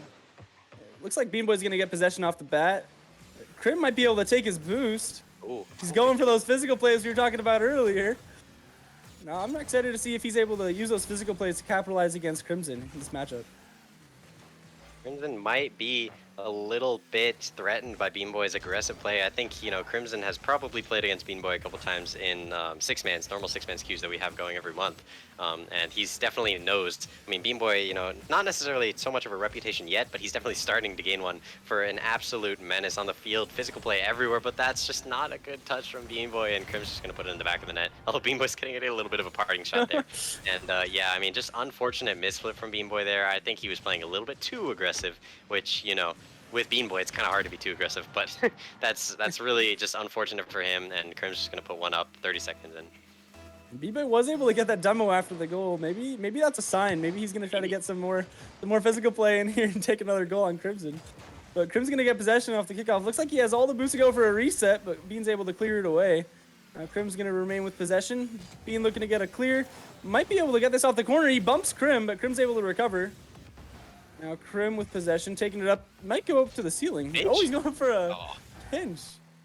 I've yet to see one of those in one of these matchups. So it'd be really cool to have a Cookster pinch come out. Now Bean Boy looking to get a shot on Crim, but Crim's able to clear it off.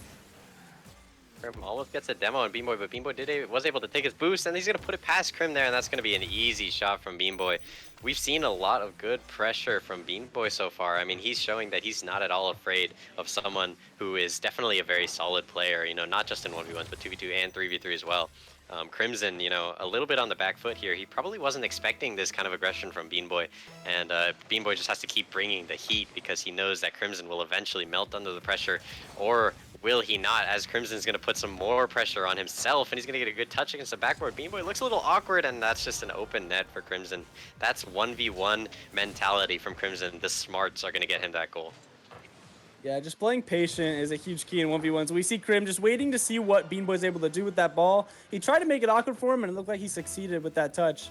And now we'll see who's able to win this kickoff and take the pressure back. As looks like Bean Boy's gonna get it. Might be able to take a shot. He's gonna go for a boost. Crim's gonna get the ball back. Bean Boy is gonna have to do a little bit to get one goal back, but he still has 3.5 minutes, which is a long time in 1v1s. He might go off the wall. Going up to the ceiling. Oh, he decides to go down. Now Crim's gonna hit it away. Crim does have a lot of boost. Might be able to get a shot, but Bean's able to clear it off. Now Bean looking to get it toward the net. And Crim's able to take it back. Crim is playing very controlled, and honestly, I don't know if that's going to suffice. I really don't know if that's going to suffice against Bean Boy. I mean, so far, Bean Boy's been playing really, really speedy around the entire field. Can he get a demo on Crim here? He's probably going to be chasing it, knowing Bean Boy. Yeah, he's close, and Crim's just going to lob it away really safely. This is that kind of matchup that, you know, most people would probably expect Crimson to take just based on ranks and based on, you know, previous performances against people like Nando and Ebsky. But Bean Boy really wants to prove that his aggression can keep him in a 1v1 game just like this. He is playing rather unconventional 1v1s. We've seen players like Kali and Crimson be very solid and very, very, you know, stable on the backfield. That's what I want to say for 1v1s. And this aggression from Bean Boy is kind of unprecedented, but it's keeping him in this game as Crim puts a shot on net. Bean Boy's going to grab boost, and Crim's going to put another shot on net. Oh, the pressure is too much from Bean Boy, and he's going to crumble just a little bit more. Puts a nice shot in the chat, and Crim just slots it. Very nice shot from Crim, and this is a very important match for Crim to win, because let me speak. The Sideswipers ended up losing the first 3v3 match, and if Crim isn't able to take this, then they have a little bit of pressure going to the next 3v3 because they're gonna have to figure out what to do against Bava and the Buoys. Oh yeah. So now we have Bean Boy looking to get another goal here. It doesn't have the boost to execute. Now Crim has full boost and an open net, goes for the musty flake. Looks like it's off to the left though. Now, Bean Boy's able to clear it out. Now Crim gonna get all the boost in the field, leave Bean Boy with nothing to go for the double, and Crim should have an open net. What a save from Bean Boy! Oh, I was not expecting him to get up to that with the no boost he had. But Crim's able to keep possession, clear it over Bean Boy. But Bean's able to get aggression right back and go towards his corner. And Crim's able to get the physical play though. Gets a demo on Bean Boy. Now looking to clear it downfield. Make Bean a little bit awkward, but Oh, no. it's like He's Bean's fine. gonna miss. Crim is definitely scared. Crim is not scared necessarily, but Crim definitely feels threatened by Bean Boy's aggression. I mean, he expects Bean Boy to be playing really good because he has been. I mean, those defensive stops from Bean Boy have been really solid, as we just saw. And oh, a missed demo, but that's okay. Bean Boy's gonna take control of that. But yeah, Crim is definitely respecting Bean Boy a lot as a 1v1 opponent right there. As you can see, that miss from Bean Boy on the backboard, and Crim didn't even press it at all. He went to take boost and play it controlled there, and that's not really working out too much for him, as you would expect. Crim should be up higher in this 1v1 game so far, but Bean Boy is proving that he can get some good touches on the ball. He's going to take it up the wall. Is he going to be able to do anything? Looks for an air dribble. Is he going to be able to solidly put an air dribble past Crim? Yes, he is! That's the kind of Bean Boy confidence that we want to see. He's been pulling off those air dribbles against everyone he's played against. He's probably pulled one off against you in the past. He pulled one off against Lin in the Summer League, and now Crimson is the third, or maybe, you know, even more than that. He's another victim to the Bean Boy solid, airplay. Now Bean Boy has a minute left to get another goal here. It would be really fun to have another overtime to spectate. So we'll see if Bean Boy's able to get it back. Almost gets the goal, but doesn't have the boost to execute. Now Crim able to get possession. Now, Crim just has to hang on to the ball and kind of play it patiently here. He's up by 1, 30 seconds left. Looks like he's going to get another goal on Bean Boy. Man, just taking it slow, trying to put Bean Boy in an awkward position so he's able to just take a shot, play it slow, get it right past him. That was really well executed by Crimson, just waiting for Bean Boy to challenge him, gets it right past him. That's just tough. I mean, Bean Boy has been playing really solid so far. I've been very impressed with the way that he's been playing. But Crimson, he's just proving that he doesn't want any sort of doubt to come out of this 1v1 game. In his 1v1 performances, he's going to try and put a backboard touch, but Bean Boy is just unthreatened at all.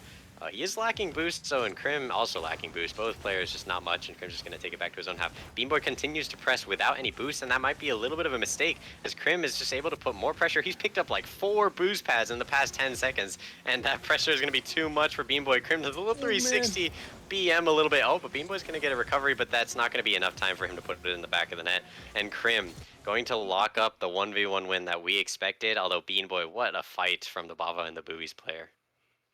Yeah, that leaves the series score at 1-1. We're going into 3v3 next.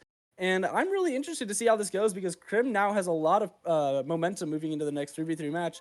Now, although Bava and the Buoys were able to take it, it was a very close matchup going into overtime even with a 0-second goal.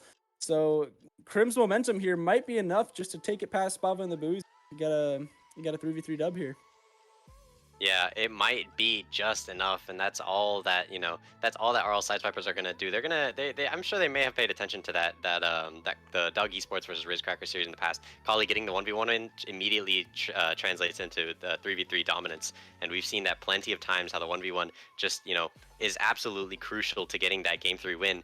And we're gonna see as soon as we've got these teams joining up right now, we've got the next game 3v3 game 3. We've got 1v1 tie or 1-1 tied series, and Bava and the Buoys and not Rizcrackers, Bava and the Buoys and RL Sideswipers looking to give us some more content.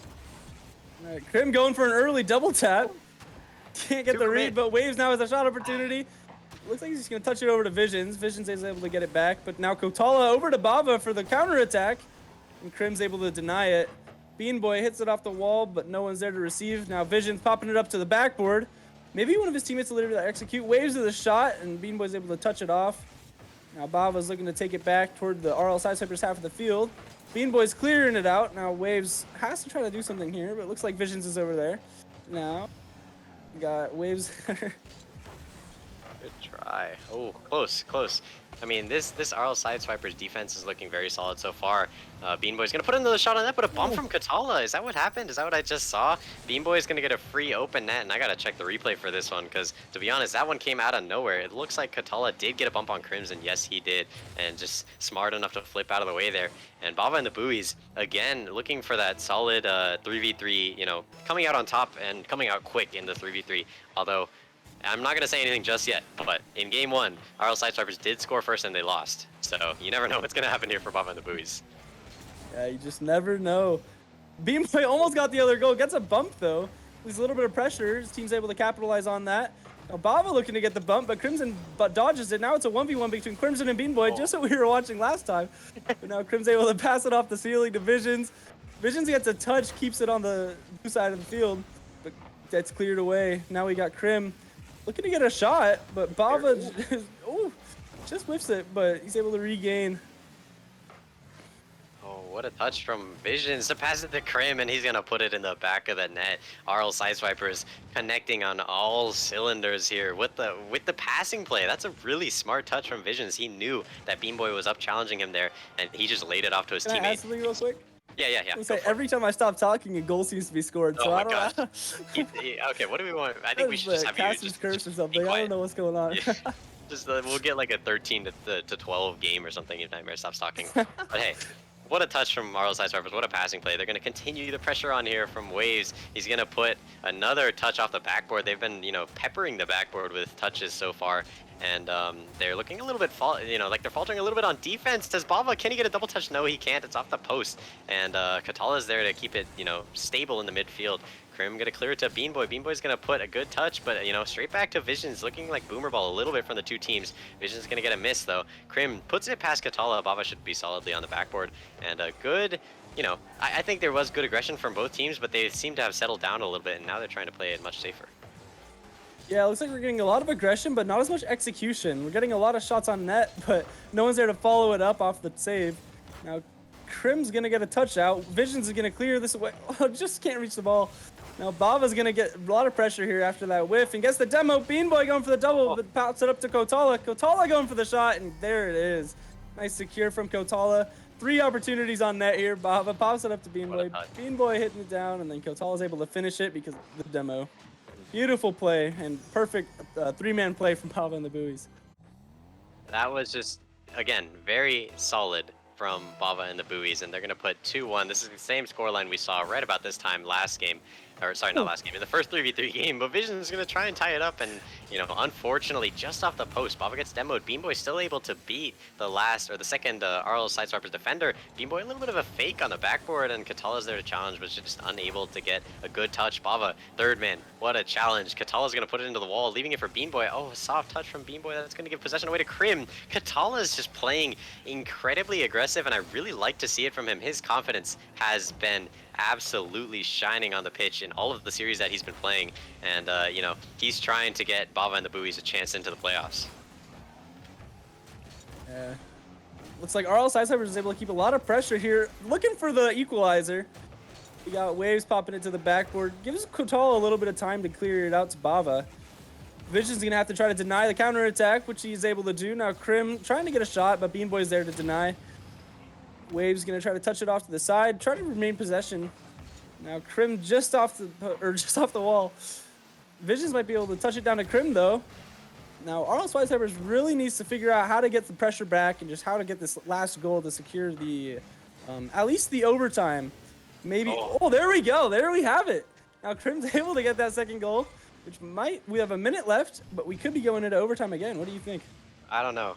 I don't know what I think about that just yet. I will say one more thing. Like you said earlier, you stopped talking and goals have been scored, but there you've casted it and it's gone a goal into the RL Sideswipers net. Maybe the caster curse is broken and it's switched over to the other side. Maybe you're now supporting RL Sideswipers trying to get this upset win in a 3v3, and I will call it an upset win because we did see that first game win from Bava and the Buoys in 3v3s, and RL Sideswipers, able to take one back with Crim, but they really gotta hope that they can win this game, because if Bava and the Buoys takes it, they've got Bava and Kotala, a really strong 2v2s team. I mean, we've seen them play against myself and Arya on Knife to Meet You. They put up a really amazing fight. We were all very surprised by that. It went into a really long overtime in 2v2, which is, rather unlikely usually. It was, I think, a 1v1 draw into overtime, and then we were just barely able to take it. But with someone like Arya and myself against Bava and Katala have really proved to be a fantastic 2v2 team, and they're going to hope that they can get this 3v3 win.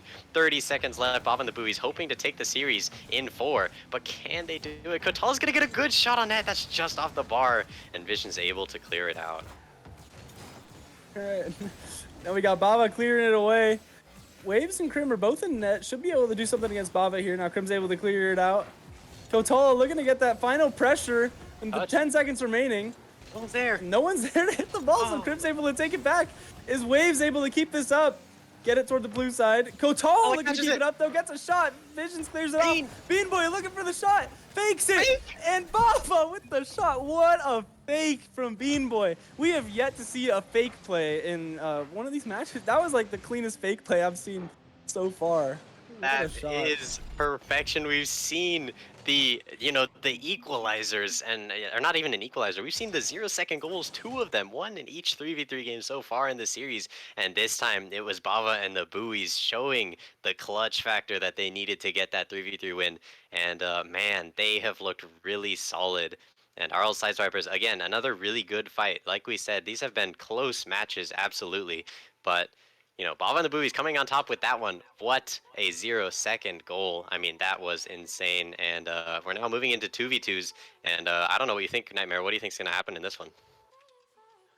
I have no idea. All I know for this matchup is that Bava and Kotala are very, very solid 2v2 players. And I've played 2v2s with Bava myself.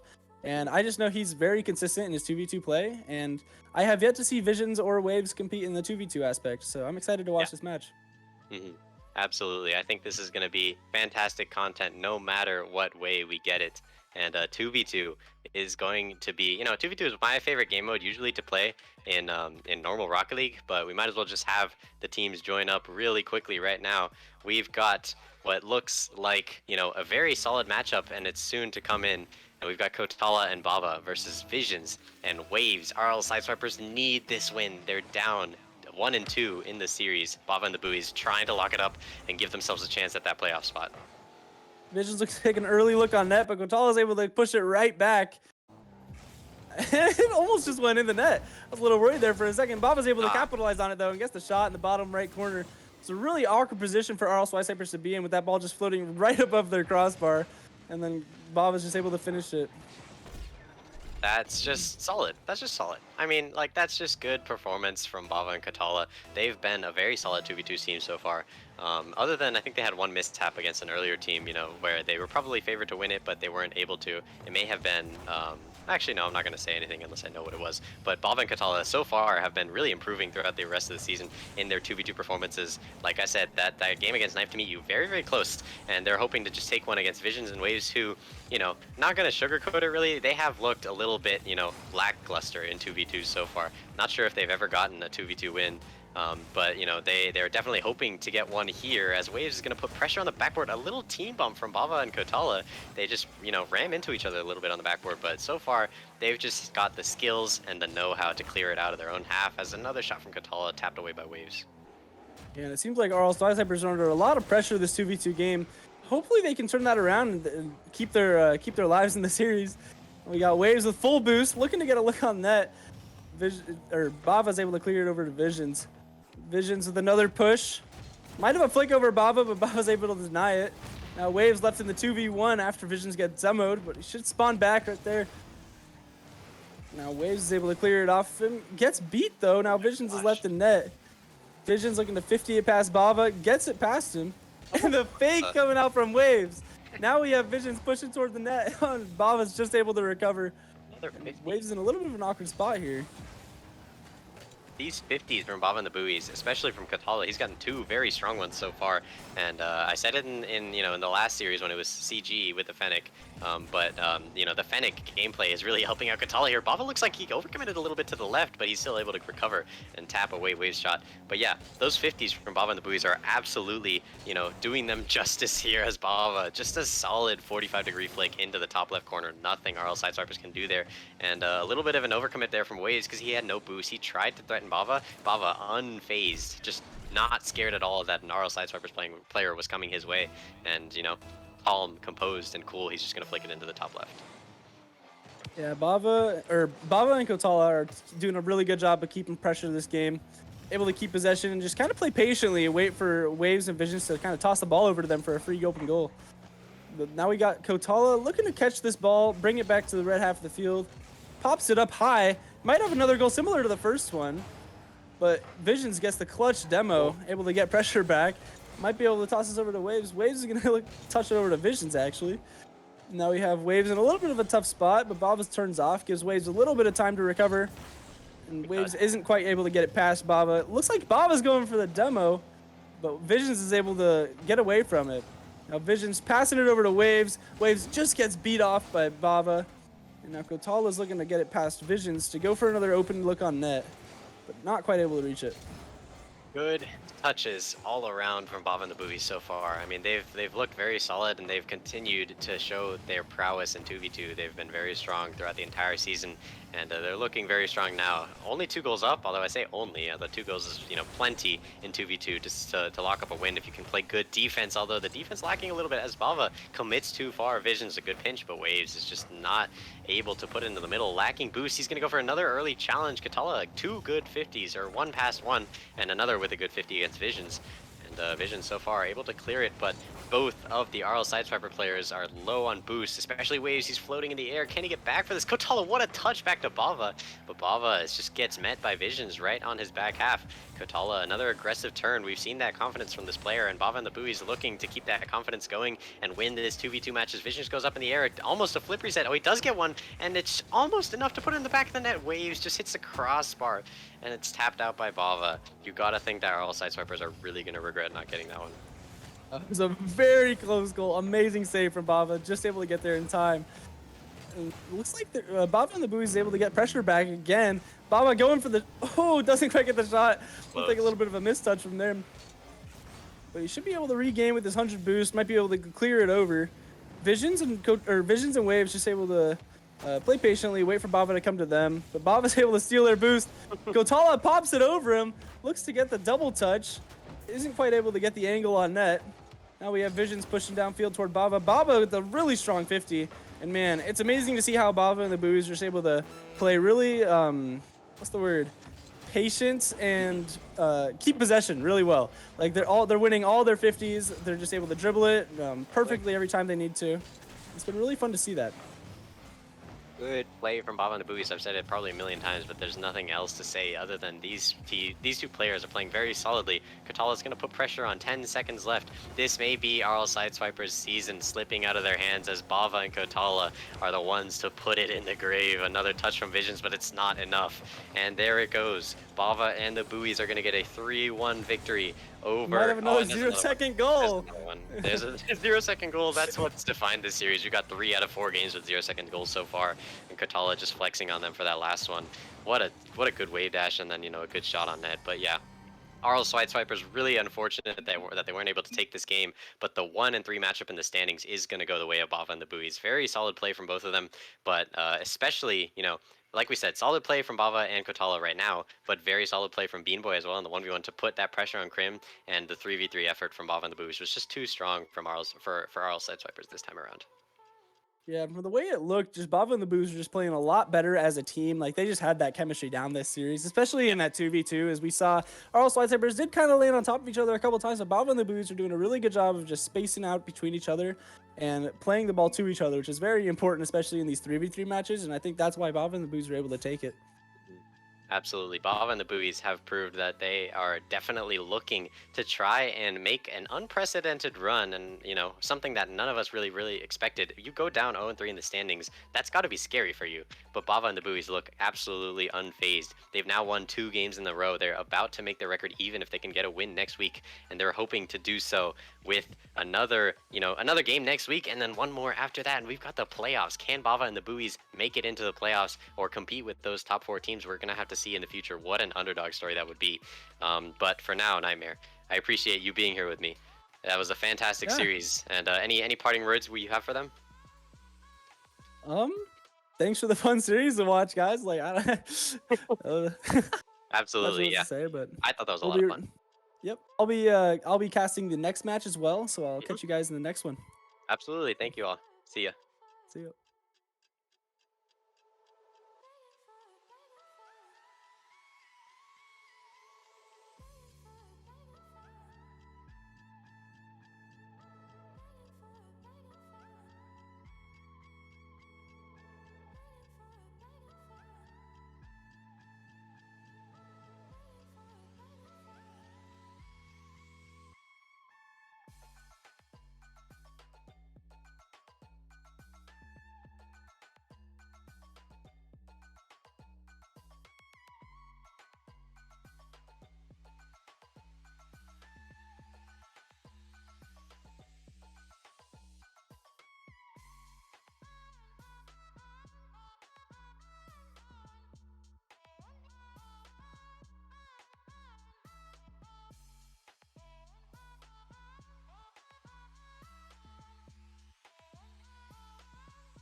searching for the lost and found. But you don't care, you're unaware. Keep moving like the scars aren't even there. It's in the air, like a blazing flare. Don't stare, cause the flames will burn us. I thought you were the one for me. That's why I gave you everything. Held you close by the stormy seas. Oh, you meant the world to me. I used to kiss your head when you cried for me. Hold your hand while the pain was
Welcome back, everyone. We're heading into the third series of the night. This is going to be between Knife to Meet You and Pleb Esports. Now, let's go ahead and look at the standings for the past weeks. Or not, but we'll get there in a minute. Production's having a little bit of a stroke right now as we're gonna look at the standings after that last game between Bob and the Buoys and RL Sideswipers. As we see RL Sideswipers going down with a loss. Bob and the Buoys coming in clutch, still fighting for that playoff contention there. Needed that win, and they're kind of on a roll. They figured it out, and they've put together some really good performances in the last 3 weeks. As now we're going to go and look to our current matchup to the night, which is going to be Knife to Meet You and Pleb Esports. Now, with Knife to Meet You, we have Arya, Decibel, and Lynn, which I was just casting with Decibel in the last match, so I'm excited to see him play. And we got Pleb Esports with Ebsky, Pixel Skills, and Wildcats. I'm really excited to watch this matchup, and honestly, I don't even know how this match is going to go. So. I think it's going to be a pretty tough match for Pleb Esports going uphill against, what has been a really dominant team in Knife to Meet You.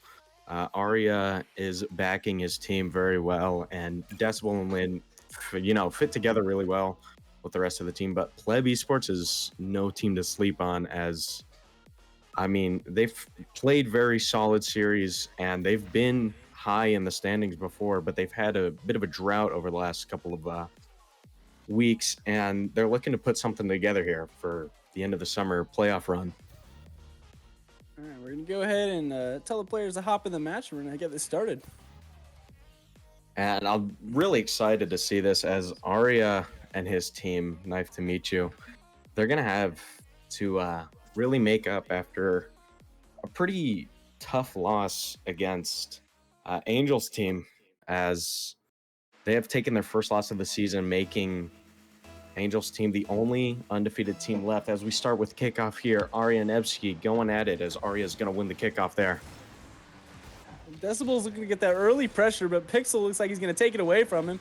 It's just leaving the ball for Lynn to come back, but Wildcats is able to take possession. Ebsky's able to take it back. And it looks like Pixel's going to go for 50 on Decibel here. Decibel's able to get it past him. Now Lynn with this opportunity on net. Gets it past one defender left. Just can't get it past him. Pixel's able to get it back now. Looks like pressure going toward the pink side of the field.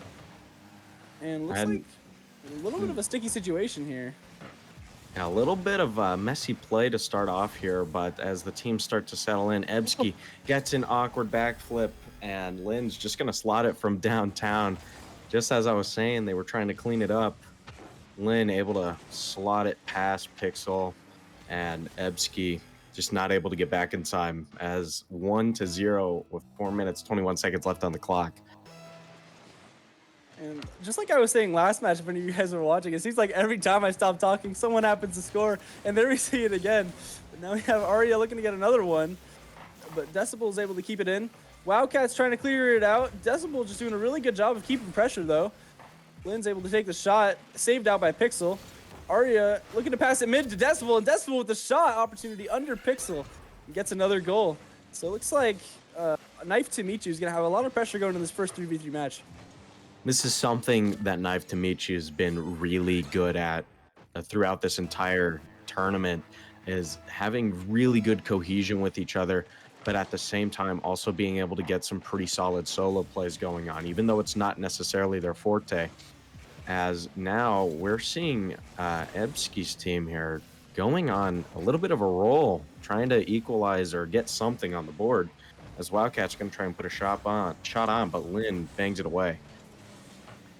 Pixel almost gets a shot on net, but Arya's back and able to get saved. Now Ebsky's trying to get pressure back. Arya able to 50 him. But it looks like Pleb Esports is getting a little bit of pressure for themselves. Right as I say that, Decibel's able to clear it away. But Ebsky's doing a really good job of keeping the possession. Now we have Ebsky trying to push downfield, but he gets demoed by Lynn. Man, and Knife to Meet You is just keeping up this pressure really, really well. You see physical play starting to come out. We have Lynn passing it over to Arya. Arya hitting it up to the backboard. Arya going for the double touch. Really good double touch from Arya, but Pixel's able to get the save. And Knife to meet you, it looks like they're just playing a lot more aggressive than we've seen in the previous weeks. Normally, they're a pretty defensive set team, wait for the other team to make mistakes, but we have not seen that from Knife to meet you today as Pleb Sports rallying down the field, trying to cool this offense down a little bit and try to put some pressure of their own, but it just is not able to happen as it immediately goes back onto the side of Pleb Sports. Yeah, there you see Decibel trying to deny the counter attack, but Ebsky's able to get it back to Wildcats. Denied by Lin. Now we have Lin going up for another double touch. Might have another opportunity on net here for Arya, but Wildcats is able to get the save. Now Decibel looking to take this up the wall. Oh my gosh! Almost an insane own goal. Just off the post. Now Decibel's going to have to do something to get this out of his half of the field. And Decibel, he's just going to keep control here, try to bang it away. Pixel's going to meet him up in the air.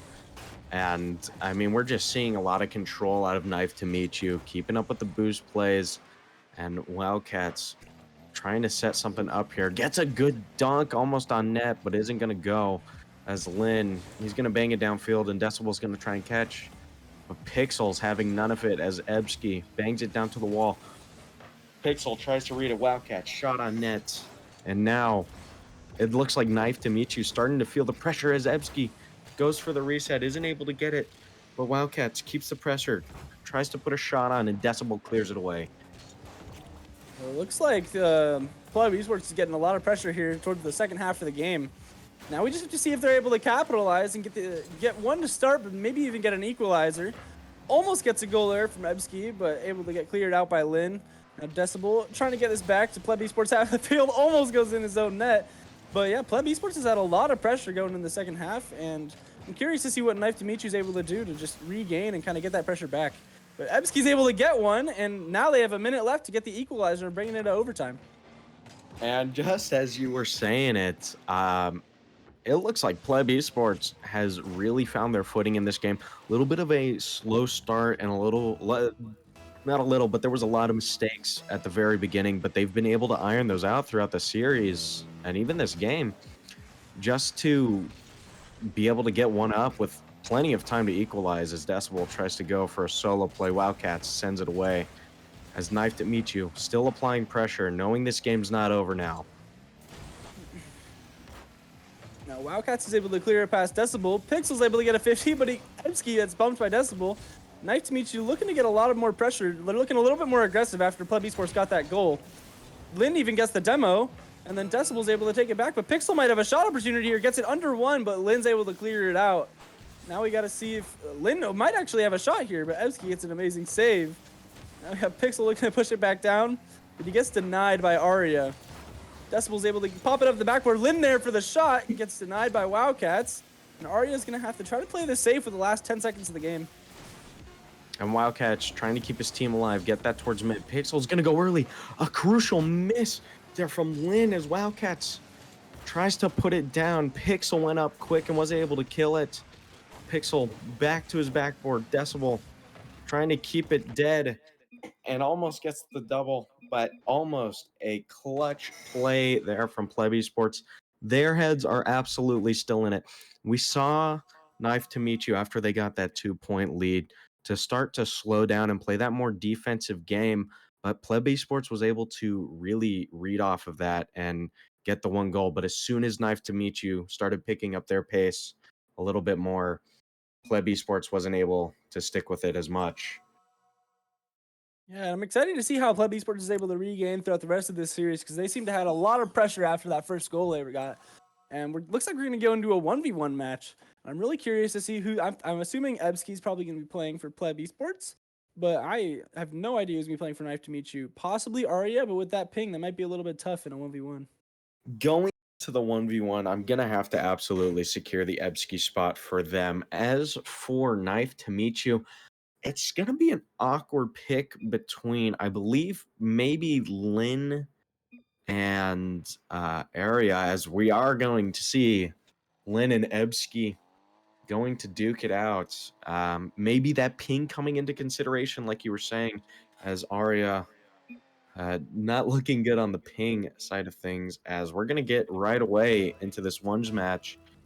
And Ebsky trying to keep his team in it and keep it competitive and trying to avoid the reverse sweep here as Lin makes a crucial mistake. Ebski goes for the double, isn't able to get it to go, but he is able to keep possession of the ball here as Lin, now in an awkward position, gets it off the backboard. Ebski gets a nice touch off of the rebound, isn't able to get much out of it though as he's boomed away.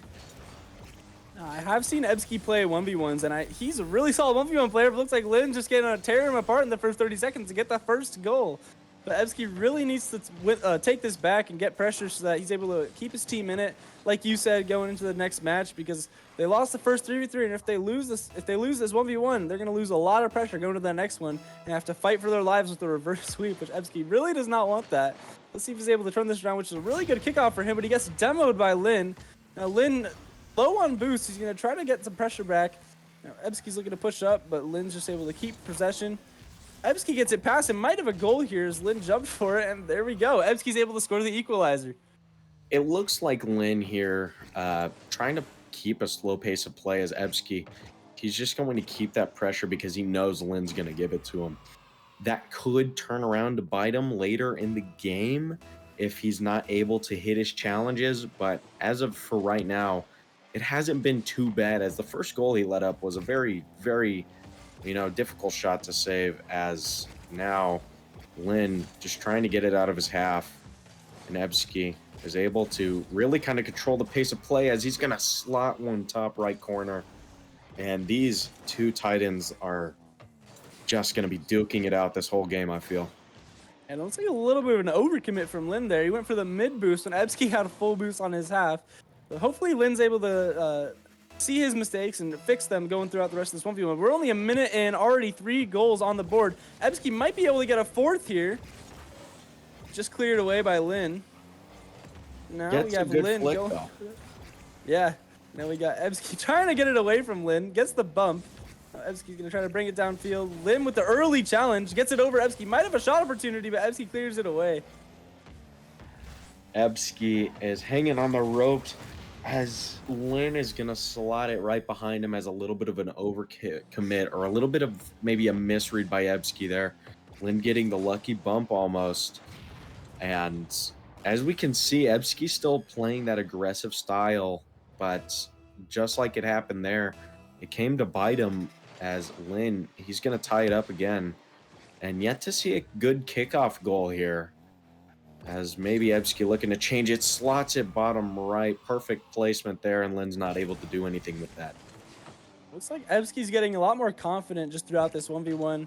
He's just able to play it into Lin, and Lin's just playing it right back to him. And I think he's going to be able to take a lot of advantage of Lin just kind of giving him the ball. And Ebski's looking really strong with just playing it slow and just doing taking possession when he needs to.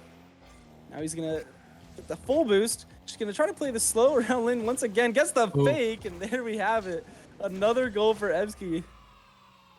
Lin tried to cover up. Lin, for the most part in this game, has been letting Ebski kind of do what he wants and trying to stop him on defense. But there, Ebski, just a beautiful read on the aggression from Lin. And Lin bites into it hard, and Ebski's going to try and get a kickoff goal here as Lin goes for the fake. Almost critical for Lin, but Lin now trying to get something going as Ebski going to get it off of his head and turn it the other direction.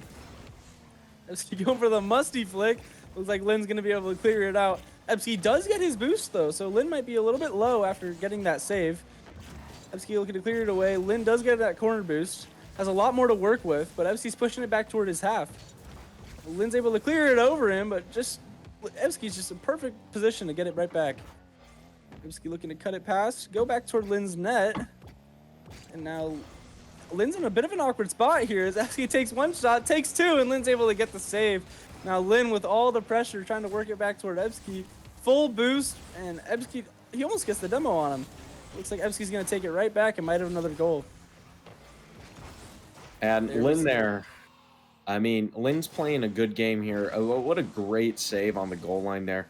But almost, I mean, that's like almost a self-miscommunication there. Not quite sure what to do with the ball. And giving Ebski another pretty easy goal as we see Evsky going for a little bit of the show play here as Lynn nowhere to be found, goes for the fake. Ebsky reads it, and It's like Lynn's Ebsky just faked that he gone. was gonna go to the wall. I think Lynn assumed that Ebsky was just gonna try to take that up to the wall and go for an aerial play, but then Ebsky quickly turns it around as soon as he sees Lynn flip, and is able to get the goal off the kickoff. Now, half the game left. Lynn's gonna have to work a miracle to turn this around with the 4-goal deficit, and there we have it. Lynn's able to get one right back with that kickoff, and this might be the start to an amazing comeback from Lynn. Absolutely. As I was saying before, Ebsky going with a little bit of the showboat plays with the, musty flicks off the wall and the musty flick in after that fake, which could come back to bite him. But with the way that Lynn's biting into Ebsky's car movement, it's going to be really difficult as Lynn gets that kickoff goal, though. And Ebsky going to keep possession. Lynn starting to pick up the pace, playing a lot more aggressive than we saw him before, as now he's got time. Going to go for a little bit of a solo play maybe. But Ebsky is going to just send it away. Lynn looks like he's in a bit of a tough spot. Ebsky with full boost on his half, and Lynn stuck at midfield. Ebsky is able to slot that into the net off the wall. Really good positioning from Ebsky, just kind of bumps Lynn there. Lynn did get really unlucky landing on him, though. Unlucky wave dash mishap. But Ebsky's able to capitalize on it and bring it home for another goal. Ebsky's playing a really solid game here. Lynn came into this game probably trying to play off of Ebsky's mistakes, as we might see another kickoff goal, but Ebsky's able to stop it.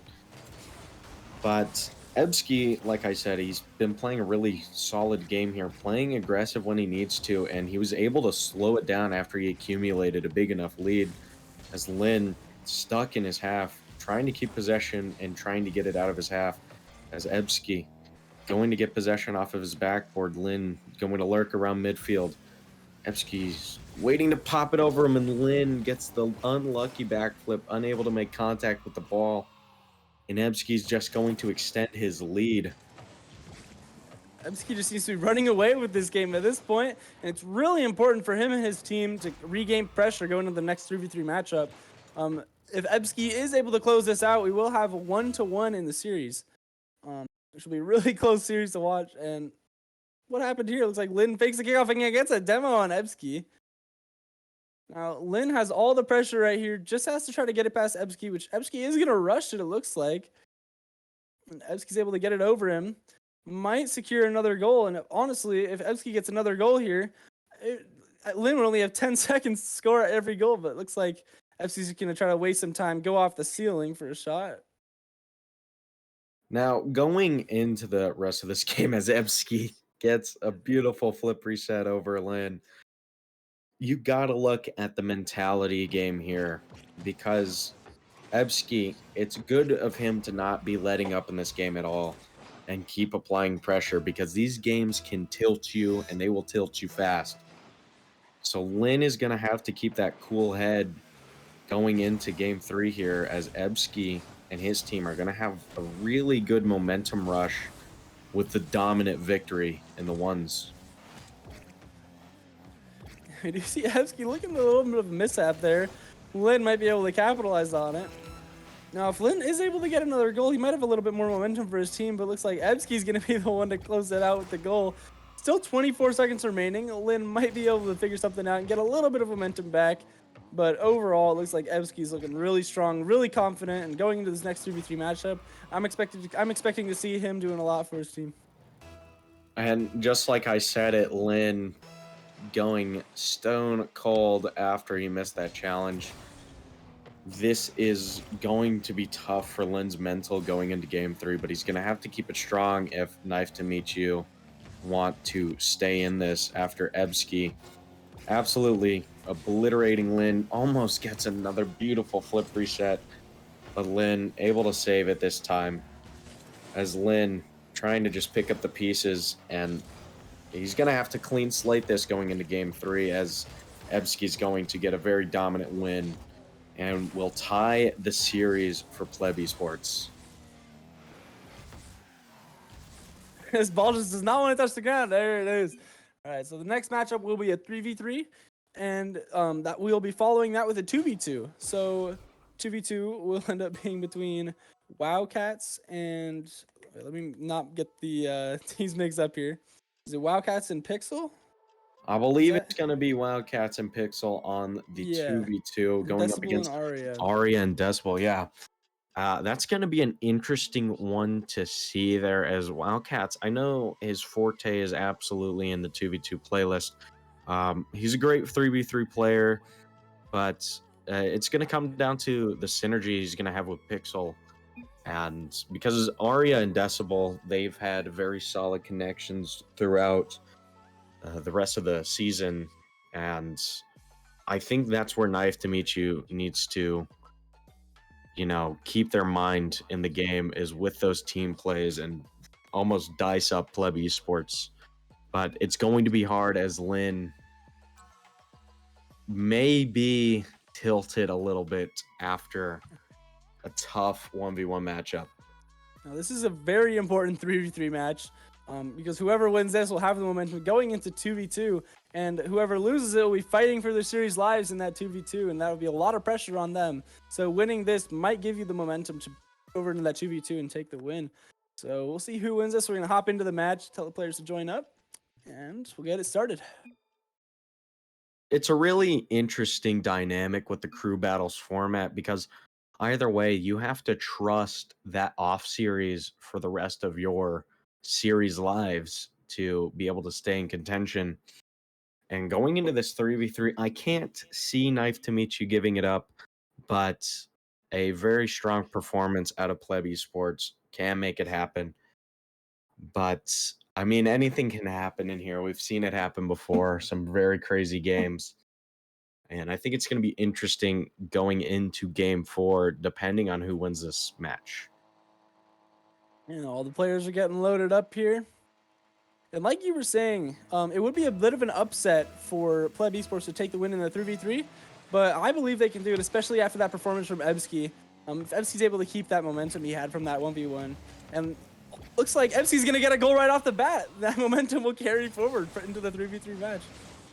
Starting very quick here, we can see a little bit of a... Well, to be fair, we had a very good touch off of Pixel there. And like we said, Lynn kind of freaking out there. And Lynn maybe is a little less confident in himself as Decibel gets a good kickoff. And going to try and flick it over one. Pixel's going to send it towards his backboard. Lynn trying to keep it in play. But Ebsky's going to send it away straight into Aria. As Knife to Meet You, keeping up good pressure after going down one early. Now, Wildcats might have an opportunity on net, but doesn't quite get the shot. Now Decibel's going to look to take it back over to the side of Pleb Esports.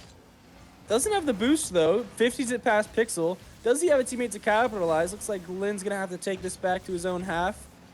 Wildcats there to hit it up to the backboard, but Decibel's there to clear it away. Now Pixel just misses the touch, and Ebsky's able to keep it in possession. Now Aria looking to take it back for Knife to Meet You. Gets 50'd, and over to Pixel it goes. And Pleb Esports is doing a really good job of keeping pressure here. Last 3v3, we just saw kind of Knife to Meet You was in pressure this whole, the whole 3v3, but Pleb Esports looks like they've regained after that 1v1, and they're doing a really good job. Might have another shot here. Almost gets it, but just cleared out. That is a tough give for Pleb Esports as Decibel is going to be bringing it upfield for Knife to Meet You. And I agree with you. It was a really dominant game almost in game 1 for Knife to Meet You, as now they're kind of playing a lot less coordinated than they have before. And we've seen a lot of dominance out of Knife to Meet You in the 3v3 format. But, I mean, after that 1v1 game, Pixel with the slot in the right side of the net. I mean, this is a turnaround of the century. Pleb Esports getting an amazing shot on, and they are taking Game 3 by storm. They need this win going into the 2v2s. And Knife to Meet You is going to have to figure out what changed between the last 3v3 and this one, and try to figure out what to do going forward, because we still got 3 minutes left in the game, which is plenty of time for them to regain and pull this back. But so far, it looks like Pleb Esports is just keeping all the pressures. We see another shot coming out from Ebsky, just off the crossbar, but he's able to finish it after the miss from Lynn. Just misses the ball off the crossbar. And as we can see, maybe that confidence from Lin, coming into effect from that 1v1 game, or maybe it's just a misplay there, but still, the momentum is firmly in Pleb Esports' hands right now, and it is better to win this 3v3 game against Knife to Meet You earlier rather than later, as Arya gets a dunk of the century, and he's going to be able to backflip it in, taking on the whole team by himself, it looks like, as he dices Wildcats, dunks Pixel, and gets it past Ebski, keeping them alive in this game with plenty of time left. It was really good use of that double jump there. Like, Arya just able to use that jump just to get far enough to get that 50 right into the net. Now, looks like Knife to Meet You might have a little bit more pressure back. Lin looking to pop it up to Arya, but Ebski's there to take it away. Now, Pixel might be able to get a touch, but doesn't quite get it. Now, Lin's going to pass it over to Decibel. Decibel looking to take it up to the wall. Goes for the air dribble, gets it over one. Might have it over two, but Pixel's there to get the 50. Now we see Lin hitting it off the corner, trying to get it to Arya. Arya will get to the ball. Now we have Ebski a little backwards, trying to get the clear, but he does have a lot of boost. Might be able to do something for his team, but Decibel, the amazing aerial shot, bringing the game to a 1-goal game. This is very good regain from Knife to Meet You. And I'm excited to see what they're able to do going forward. We're starting to see that confidence come back from Knife to Meet You. Lin now is just going to have to be able to pick himself up. And as we see here, Lin's going to get a good hit downfield, trying to read the double, but Pixel's going to send it away. Knife to Meet You absolutely still in this game, keeping Pleb Esports in check, as Pleb's going to have to get another one to continue the momentum they've had. Arya with a really good pinch, but Pixel just saves it off the post. Now Arya looks to the shot, but Pixel's hiding in the net. Gets the pass over to Wildcats, and Wildcats with the amazing redirect. This is what we were missing from Pleb Esports in that first game. Those team plays and just finding each other across the field. Amazing pass from Pixel right up to Wildcats, and they're able to bring it to a two-goal differential throughout going into the 2-minute mark in this game. Playing with Wildcats previously, he has the potential to be able to hit shots like that. Amazing passing play from Pleb Esports there. That is the type of play they need to have to stay in this game. Arya's team is able to eat up opposing teams that aren't able to move the ball around, as we might see something else here. Wildcats gets it over one. Lin gets awkward. Ebski misses the dunk, as Decibel able to keep it out of their net. But Knife to Meet You is all over each other right now. They are not feeling 100% right now. They are feeling the pressure. As now Ebski gonna gain control, tries to pass it over to Pixel. Pixel's gonna take it. Decibel redirects it into his own net, it looks like. I saw a pink trail on that ball after it happened. This is... what a touch. This is Like cataclysmic for Knife to Meet You. Pleb Esports having a lot of momentum. Going into that next 2v2, they're going to have a lot of pressure lifted off their shoulders. And Knife to Meet You is going to have a little bit of pressure to keep their series, or keep their lives in this series, going into the 2v2. Unless they are able to make a comeback, which the 3 goals to score, 60 seconds, 20 seconds for a goal if they are able to do it, which is definitely possible, but very tough, especially against a team like Pleb Esports. Watching Knife to Meet You play this series, they've been... I have not seen this team play like this before. They seem like they're playing 3 different games at once. As Pleb Esports, they've just taken a very dominant stand in this 3v3 match. And I mean, this is the kind of dominant win you need to get over Knife to Meet You, as Lin pinches it, and that goes in with a snipe. Absolutely still alive, but I think it's going to be extremely tough for Knife to Meet You to go anywhere with this, as if that's the kind of goals they got to score to stay in it, I don't know if it's going to be possible in 30 seconds, but some great play from Pleb Esports this game. Looks like Wildcats are going to take the pressure right back. Arya's clearing away. If they are able to get 1 goal, they'll still have that 0-second goal opportunity, which we did actually see 3 of those in the last series. But Pixel's able to get a really good 50. Ebski almost gets the finish. Now Lin looking for that last 5-second goal, maybe able to keep it up for the 0-second goal, but just gets denied. And now Decibel, or I guess Pleb Esports, looking to just end the game right there. Now we got to go and do a 2v2, and it'll be a 2-1 series score. Pleb Esports up 2, or up, up 2-1. I mean, Nice. nice to meet you was very odd in that game. Not looking as strong as we've seen them in the 3v3 before. And that's the kind of dominant win Pleb Esports needs going in to this 2v2 match. Knife to meet you are down, and that is the kind of play that you need to have in order to beat this team. We've seen them play very well before, and we've kind of seen them out of their norm, playing a lot more different than they normally have as Pleb Esports. Going into the 2v2, we're going to be seeing Pixel Skills and Wildcats going up against Aria Neil and Decibel. It's going to be an interesting game. How are you feeling about that, Nightmare? Well, based on their last game, Pixel looked like he was super confident in all of those challenges, and he was just playing out of his mind. And if he's able to carry that into this 2v2, I would not be surprised if Pleb Esports is able to get this 2v2 win as well. But Arya and Decibel are going to have to figure something out and hope that they can play better in the 2v2 than they did in the last 3v3, as it was a little bit rough. But 2v2 is definitely a way different game from 3v3, and we'll see which team's able to come out on top. Absolutely, as some quick aggression here from Pleb Esports. Wildcats chasing a little bit, and he's not going to get a lot out of it. Pixel tries to dunk Arya there, as Arya able to keep it out of danger's way. And now Knife to Meet You's already kind of on the back ropes, as they're able to get on to the other half, but not for long, as Wildcats going to try and send it the other way. Pixel puts a shot on net. Decibel tries to get the save, gets a good touch out of it. Arya there to keep it out of the net. But Wildcats keeping the pressure alive, and we are seeing amazing pressure from Pleb Esports, almost dismantling Knife to Meet You. Now that was an amazing save from Arya and Decibel. Sadly, Wildcats was there just to be able to clean it up. But Wildcats looking to take it up the wall here. Might have another opportunity on net. Looks like he's going to go for the air dribble. Dunks Arya, but now Decibel with possession. Now Decibel in a 1v1 against Pixel. Looks like Arya went for the bump, but Decibel went from the pass. A little bit of a miscommunication. Now Wildcats and Pixel pushing back toward the half of Knife to Meet You. So this is a very back and forth game so far, as no one seems to really be having all of the pressure. It's just kind of going from one side to the other. But Pleb Esports just able to capitalize when they need to. Might get the double tap, but there's another clear from Arya. We're seeing a lot of back and forth play from these two teams, as Pixel going to try and take his time and get it out of his half.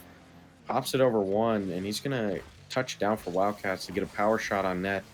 Arya's going to send it back over, and a lot has happened for the score to be 1-0. As Wildcats trying to dunk Decibel there. Decibel hoping the boost spawns. Not 100% sure if he gets it, but Arya trying to get it out of danger's way. Pixel tries to get the dunk, and Decibel's going to have some time here. Wildcats going quick. And Knife to Meet You. They're going to need to stretch their arms out and get something going, because this is their series lives on the line in this 2v2 matchup. Pixel's able to 50 it past Decibel. But Arya capitalizes and brings it right back. Might go for the double touch. Just can't get there. And now we have Pixel in a 1v1 against Decibel. Really low on boost, so Decibel should be able to get the clear. Now we got Wildcats looking to keep it on the Knife to Meet You half, but Decibel's able to catch it after the whiff. Now another 1v1 between Decibel and Pixel. And Pixel just 50s it off. But Arya's there to bring it back. Might be a shot, but Pixel's there once again, and Decibel's there to finish it off. Looks like a little bit of a mistouch from Pixel there, as, I mean, good heads-up play from Knife to Meet You to be able to stick their head in the play and keep putting that pressure on. That is the kind of pressure that they need to keep going on if they're going to want to win this. Now, it looks like a bit of a fake kickoff. Wildcats able to take pressure or take possession, but a little bit of an awkward spot for Pixel, as he looks like he went for the in and out save, but just like realized it was a bad idea, and Arya's just able to slot it into the net. This is what we needed to see from Knife to Meet You in order to keep their series or keep their lives in this series. Knife to Meet You responding really well to the pressure that they've been given, but Pleb Esports is absolutely not out of it yet.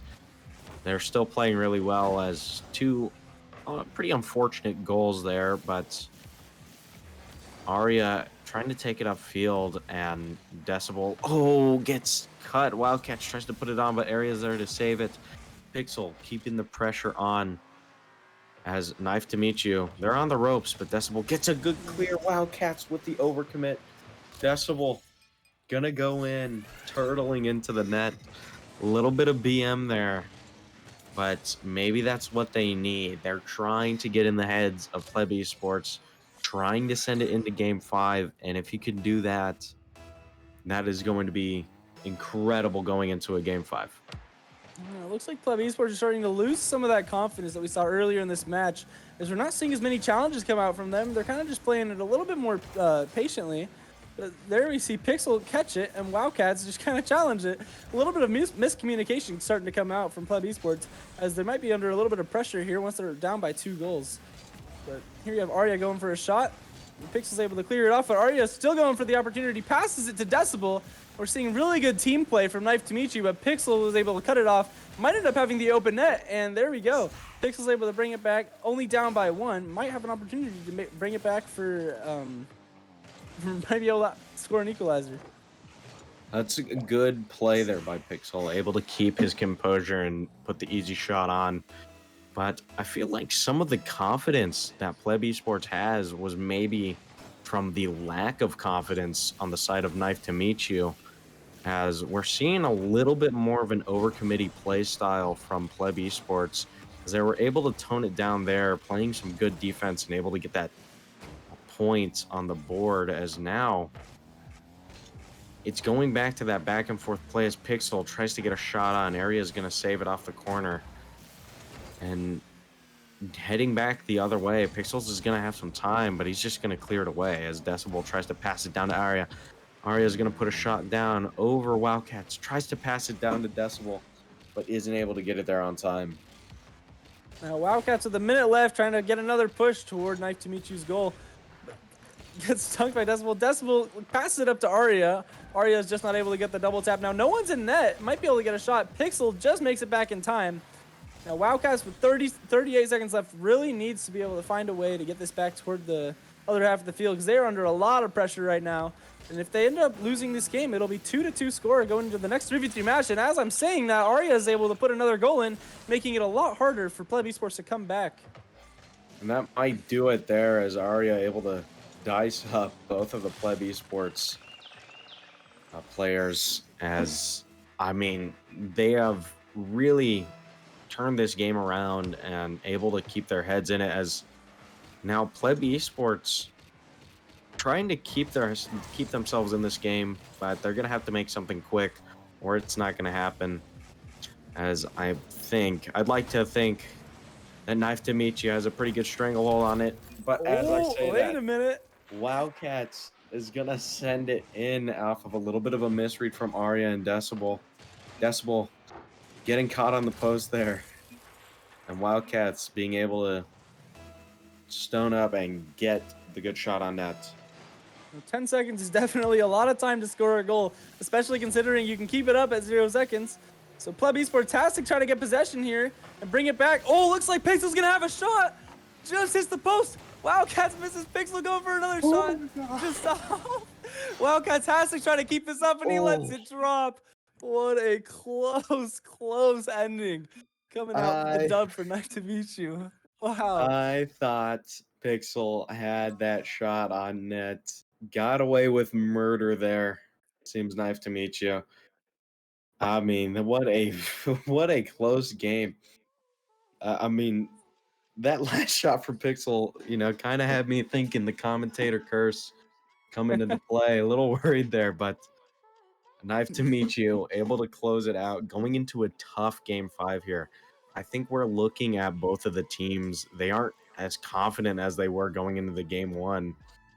And, after that game, Pleb Esports kind of getting a bit of a reality check, coming back down to earth.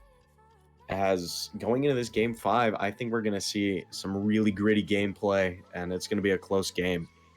Yeah, and one thing I want to point out is between Arya and Decibel in that 2v2, they had a lot more team play starting to come out, just like kind of how we saw in the first match. And I'm curious to see if they're able to continue that going into this 3v3. And if they are, they might be able to take another dub, might be able to take the series. But if Fleb Esports is able to keep playing how they were in that third match, this could be a very, very close matchup.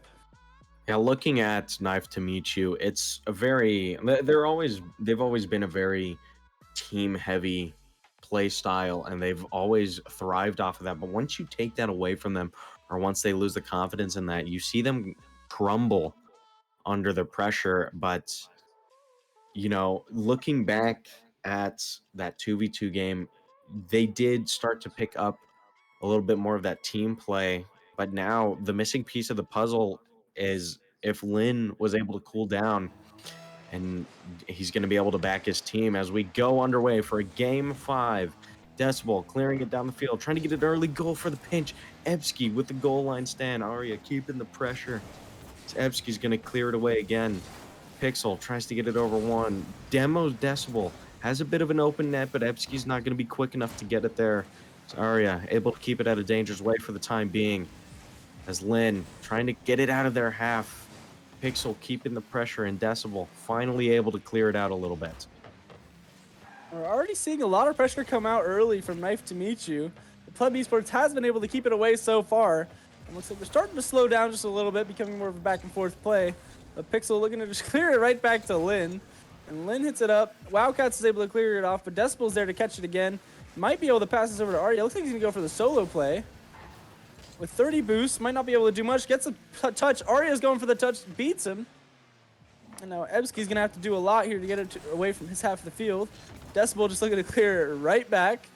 Now Pixel trying to touch it away, but Decibel's right there waiting for it. Arya looking to go for the shot here. Gets one. Might go for two. Gets the double touch. What a save from Ebsky. Now we have Lin going for another shot. Ebsky almost own goals it, but just keeps it out. We are seeing a lot go on very fast as Decibel tries to get a shot on Wow. Gonna get the 50 to save it away. Ebsky trying to get the open net. And just a little bit of a breakdown from Knife to Meet You as we're seeing that gritty gameplay like I mentioned. Both of these teams are playing to the best of their ability right now. And I mean, that is going to be a rare occurrence, seeing one of these teams mess up and leave an open net like that with Ebsky getting the first goal.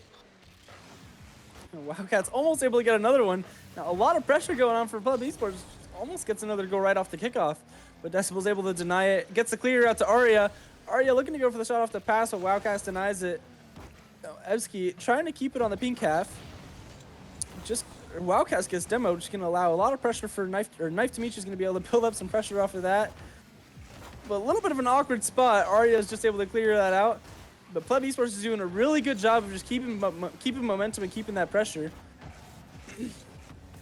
To Meet You trying to stay in it here as they're not playing a bad game here, as now a little bit of an open net and Decibel able to finish it off, able to get the turn off there. And they are absolutely still in it. We are seeing some amazing play from both teams, but we're only seeing that solo play from Knife to Meet You. If they really want to win this game, they're going to have to start passing the ball like they're good at. And Lin now going to bang it off the backboard. Ebsky's going to clear it away as Arya waiting in midfield to receive it. Puts her shot on. Pixel able to clear it off the crossbar. Lots of aggression coming out from Knife to Meet You as the demo sets up a good shot for Decibel to make it 2-1 with 2:33 left. We are starting to see a lot more physical play from Knife to Meet You this game, it seems. If they gotten like 2 or 3 demos already and a lot of bumps, actually. So I'm curious to see if that's what Knife to Meet You decides to resort to. Maybe instead of those passing plays, they're just going to start doing physical plays and see if that'll work, which so far it has, as they're up 2-1. It's like Arya's going to go for the musty flick. The Wildcats takes it away. Now Ebsky off the backboard, looking to clear it out. Gets the air dribble over Arya. Now Decibel has to do something with it, but Ebsky gets it over him. Might be an open shot, but Decibel just makes it back in time. Ebsky looking to go for another shot off the corner. Lin's able to pop it away. Now we have Pixel looking to pass it off the corner to his teammate Wildcats, who's waiting mid. Isn't quite on net, but Ebsky's able to just play it right past the 2 defenders. Looked like a little bit of a miscommunication there. I'm not exactly sure how this went down. Oh, Lin just landed on the ball. Very unlucky positioning. But Ebsky's able to score the equalizer. We're seeing some weird play out of Knife to Meet You here. Lin Still lacking a little bit of confidence, it seems, but he's been playing a lot better here as Decibel tries to get the 50 there. And now he's going to take it off the wall after a pass from Arya, but a good bump from Pleb Esports as they're going to send it the other way now with a demo from Wildcats. Ebsky going for the double, isn't able to get the read. Wildcats sends it mid. Decibel is going to send it downfield. Lin trying to read it. Isn't able to quite get there in time. Demos pixel skills and buys him some time with the double demo against Ebsky as well. And here we're starting to see a lot of that physical play come out from Knife to Meet You. But they weren't able to get a goal off of that one, but Decibel just whips it off the ceiling. Now Lin looking to bring it back for his team. Pixel's able to pop it over one. Oh, it looks like Pixel's gonna get it or get bump on Arya. And Pleb Esports is starting to pick up that physical as well. This is a very physical game so far. And 1 minute remaining. Knife to Meet You is gonna have to figure out what to do to avoid the bumps coming in. Looking at that physical game, like you're saying, it's now whether who can get the more opportune bumps and who's going to be able to keep that play up for longer, as the pass plays aren't going to work. Wildcats getting a little bit of a miss. Ebsky gets a good pinch off the post. Going to be able to save it from his net for now, as the pressure is still far on Pleb Esports side. Arya gets a shot far post. Isn't able to go, and Lin gets a solid shot in the back of the net. That is the confidence boost that Lin needs to keep his head in this game.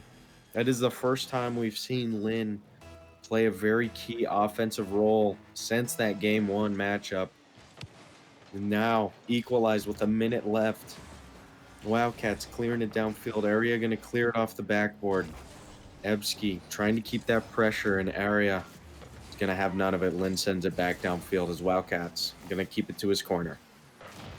And now we're starting to see both teams are just playing really well to each other, not getting in the way of each other as much as they were in the first couple of games, which is why we saw so much dominance. And now we're starting to see a very, very close matchup, which you love to see, especially going into a game 5. Decibel looking to get the equalized, looking to get one up, but both Pleb Esports almost denies it and gets their goal themselves. Now, Pleb Esports has a lot of pressure, but Knife to Meet You is going to take it back. Pleb Esports, it's just back and forth in the last 10 seconds. Knife to Meet You looks like they're going to have the final opportunity as Decibel's waiting there for the touch. Touches it down, and now we're going into OT game 5.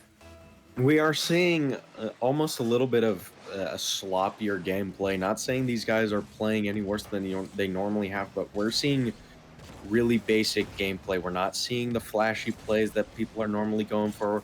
We're just seeing some good man-on-man action as Area gets a crucial miss, but Wildcats isn't able to capitalize. Lane gonna try and get it over Pixel. Pixel not having it. Area gonna be able to send it away, as now Pleb Esports breaking down a little bit, getting a little bit of the team bumps. Wildcats almost a risky touch there, able to send it over his backboard, keep it out of danger, as Lin trying to keep this pressure applied, trying to get it down mid for his teammates, but nothing's gonna come of it. Now, Pixel gets it past 1, gets it past 2, but no one's there to recover. And Wildcats almost gets the shot, just can't reach the ball. And Pixel's looking to keep it back on their half. Gets a good clear, but Decibel's there to receive it. I'll have to see what Pleb Esports is able to do to keep this on Knife to Meet You's half. But Knife to Meet You is going to get it right back and clear it away. Now Lin with a good 50 on Ebsky, but it gets cleared away by Pixel. Now the net seems to be pretty open here as Lin's just getting back. Doesn't get the touch, and Ebsky's going to finish it out. Wow, what a game. Lin with the crucial mistake there, going to be killing it there as Ebsky. I'm going to have to say he's been a bit of the match MVP. They're playing what a solid game and a solid series out of him, able to finish it. I wouldn't see it any other way, but a tough loss for Knife to Meet You, as now being one of the titans in the standings now slowly begins to trickle down the ladder, as this will be their second loss in 2 weeks. As Pleb Esports starting to find their footing again, taking down a very difficult team to beat, and maybe making a run for their playoff chances. But that is, like I said, a tough loss for Knife to Meet You. And do we know what the standings are after that match? As of after that match, I'm not 100% sure, but we're going to see. I believe Pleb Esports is gonna get, I believe, ahead of Bava and the Buoys after that one. Not 100% sure after that, but Knife to meet you is going to be, I think, in risk of going down from Shineki if Shineki's able to clutch up in their win. Yeah, well, that was a great series to watch.